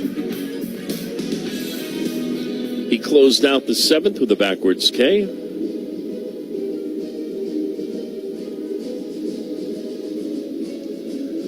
Still struggling with the left ear plugged up. Not that you need to really share in my problems, but Michigan, as we mentioned, has K-State tomorrow night. They will then head to San Diego, California to play USD at Fowler Park. That trip in California will include a midweek against Cal State Northridge at Matador Field. And then 3 in Malibu at a spectacular venue, Eddie D. Field Stadium in Malibu is as picturesque as any facility in college baseball. Ball on the ground to take Davis, throwing on the move to Stark. Nice job to get to the bag. And that's some fine PFP there to get that out. Great pickup by Davis. Really good throw leading Stark. And a nice job falling off the mound the other way. And quickly getting into position to receive that throw, find the bag, and get the out. It's exactly how you draw it up. Here's the bad thing about the new Big Ten. Michigan takes that trip out there, and then they play Western Michigan at home on March 10th, and then they open league play at UCLA on the 13th, 14th, and 15th. So they will be in California for a total of 10 games in an 11-game span. They do not have to go to Washington, USC, or Oregon, though. Stark gets a little dribbler. He spins off the mound and whiffs on the baseball. Stark tried to make that play on the run, and I don't know if he felt like that was just going to be good momentum to make the throw, but he forgot to secure the baseball. And it doesn't loom large, but it's a mistake that he just needs to get the baseball before he does anything with it. Campbell, by the way, stays in right field, and that'll be an error on Stark. The second error of the season on the Cardinals, called strike. To the top of the order, Ladohoff homered in the third inning, singled home a run in the fourth, sandwiched by a ground out to third in the first and a strikeout in the seventh. Michigan's gone down on strikes 12 times. Here's a double play ground ball. Elam flips to Alisea, no throw. Good hard slide. The ball was not hit particularly hard, or at least not hard enough, and Ladohoff gets down the line quickly enough that Alisea just wasn't able to do anything with it, and it was the right decision by Elam, because if he tries to go to the bag and make the throw, there's a chance that Culbertson gets there first. So 4-6 on the fielder's choice for the second out of the inning. And apparently they're going to pinch run for Ladohoff. So it looks like, is that was thinking 15.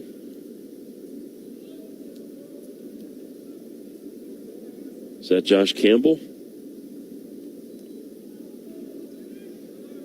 We'll wait and see. The batter is Braden Jeffress. There are 2 out, 8-5, Michigan leading. Stark misses away. 1-0. It is Campbell. Dad played football at Michigan State. Brothers that played baseball at Boston College and Stanford. IMG Academy. Campbell 2 Max Preps titles. Those are mythical. I don't really recognize those, but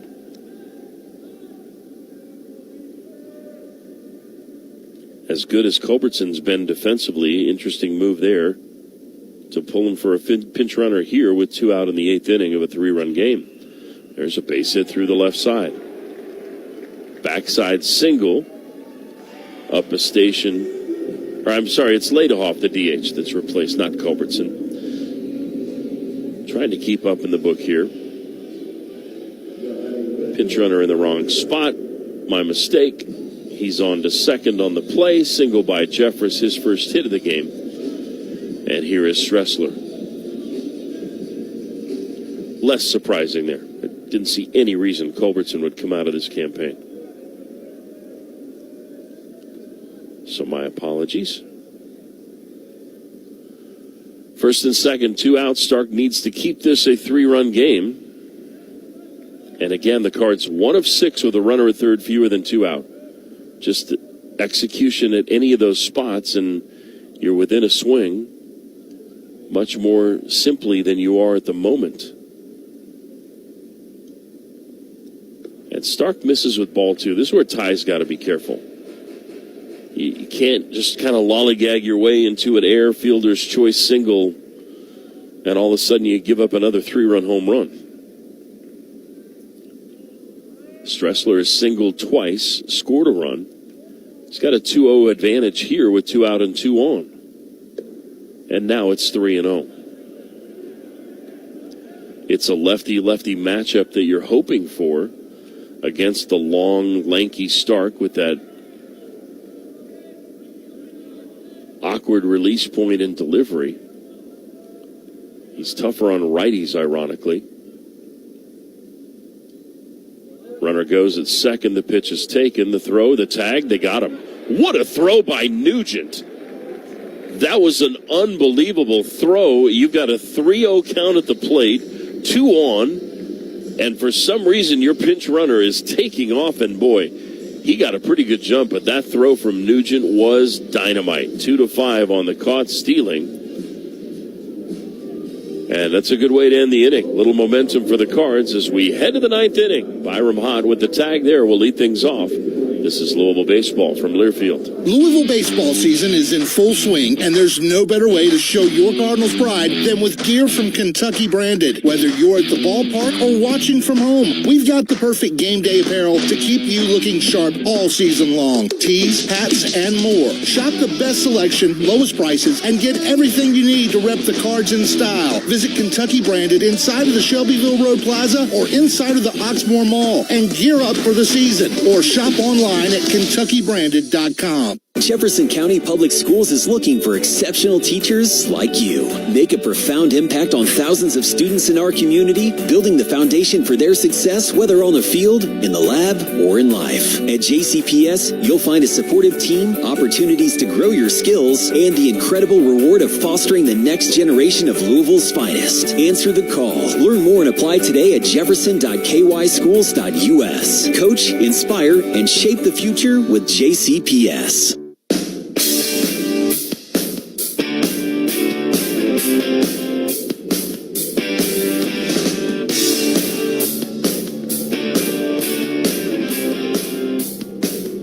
Got some Auburn and Florida State fans ready for that tilt coming up here in a bit.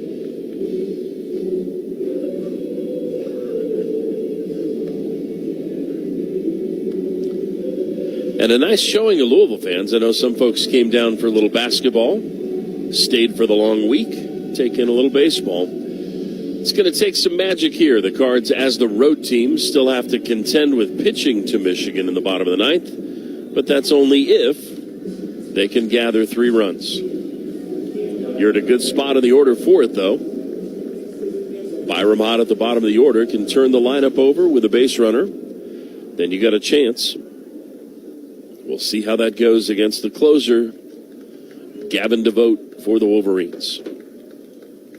Retired the first 2 he faced. He delivers ball 1, 1-0 the count. Byram 1 for 3, an infield single, a pair of strikeouts. I think Dan will probably talk with the media about the strikeouts being a problem. That looked like it almost hit Byram. It went off the glove of the catcher on its way to the backstop as Miller gathered it. On the carom, it's 2-0. 8-5 the score. Cards have only been out hit 10-9. Each team has stranded 6. One big swing. The 3-run home run, the difference. A big exhale. The count is 3-0 to Hott. And it's ball 4. So the star closer for the Wolverines delivers a 4-pitch walk to the leadoff man in the 9th here in a 3-run game. 5 appearances, 4 starts, 2-2, a 5.17 ERA last year at Michigan. 18 appearances, 8 starts, 2-3, a 5.08 ERA at Ohio State. So the ERA as a career is over 5. This year he's been asked to close. Big-bodied righty, and Tracy Smith's going to talk to the infield and the battery while the bullpen gets active.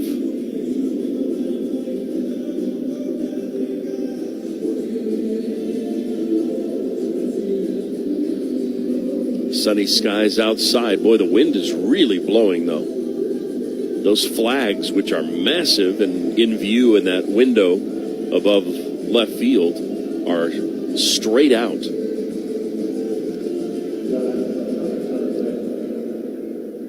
So here's Ali Saya. Well, if the stage were ever set for a guy to have some heroics, this is it. Alex is 0 for 4 with 3 hard-hit balls for outs. He squares and takes ball 1. Alex's footwork and hands so quick, he can go from in a batting stance to showing bunt in just a blink. And it's not he's not ready to bunt, he's just showing bunt, but his quickness is really impressive. He squares this time, takes a strike, probably showing bunt until he gets a strike, and now that he does, it's 1-1. Junior from Milwaukee, all-regional team last year and a semifinalist for the Wallace Award. Should have been a Gold Glove finalist. The 1-1, wave and a miss. Fooled him badly on the slider, 1-2. The voters inexplicably going for offense on that finalist list, and they had 3 incredible players, but Alex should have been one of them.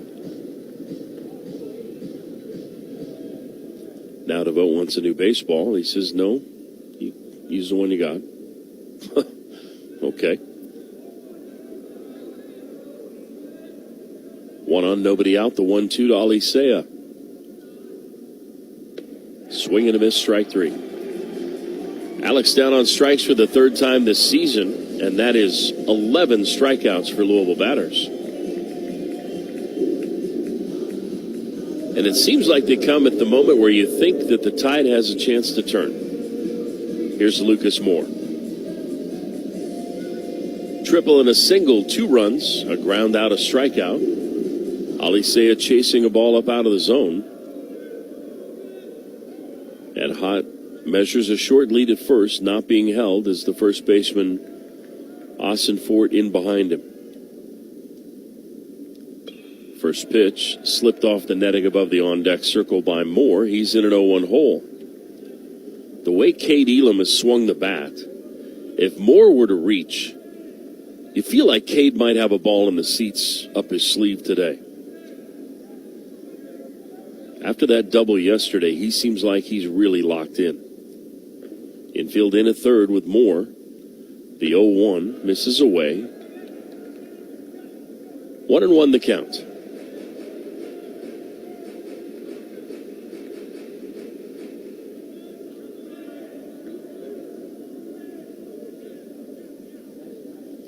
Cards down 8-5. 1-on-1 out. The 1-1 pitch.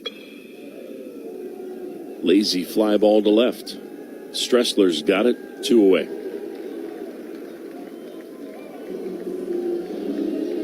Just can't be where Lucas lives, especially not now in this ball game. And it's going to be up to Elam.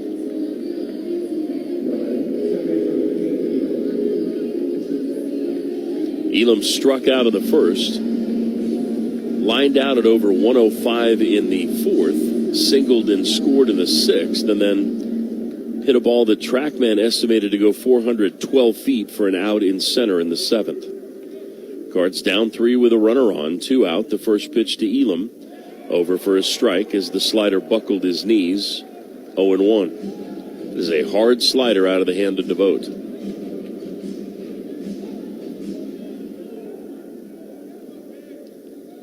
Hott measuring a huge lead, not being held, and second base is his if he wants it. And he'll take it. They'll give it to him, but the check swing is a strike. It's 0-2. The Cards down to their final strike. Stolen base for Hott.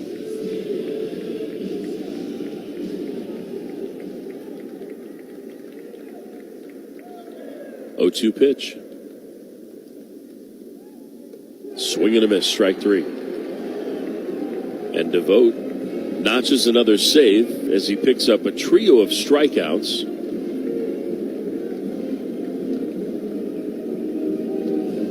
And hail to the victor's place here at Globe Life Field as the Cardinals are on the wrong side of an 8-5 Michigan victory. Final numbers. Your postgame is next. Louisville drops to 1-1 at the Amity Bank College Baseball Series with an 8-5 loss to Michigan today. This is Louisville Baseball from Learfield. U of L Health Frazier Rehab Sports is the official sports rehab provider of the Louisville Cardinals. Our experienced Frazier Rehab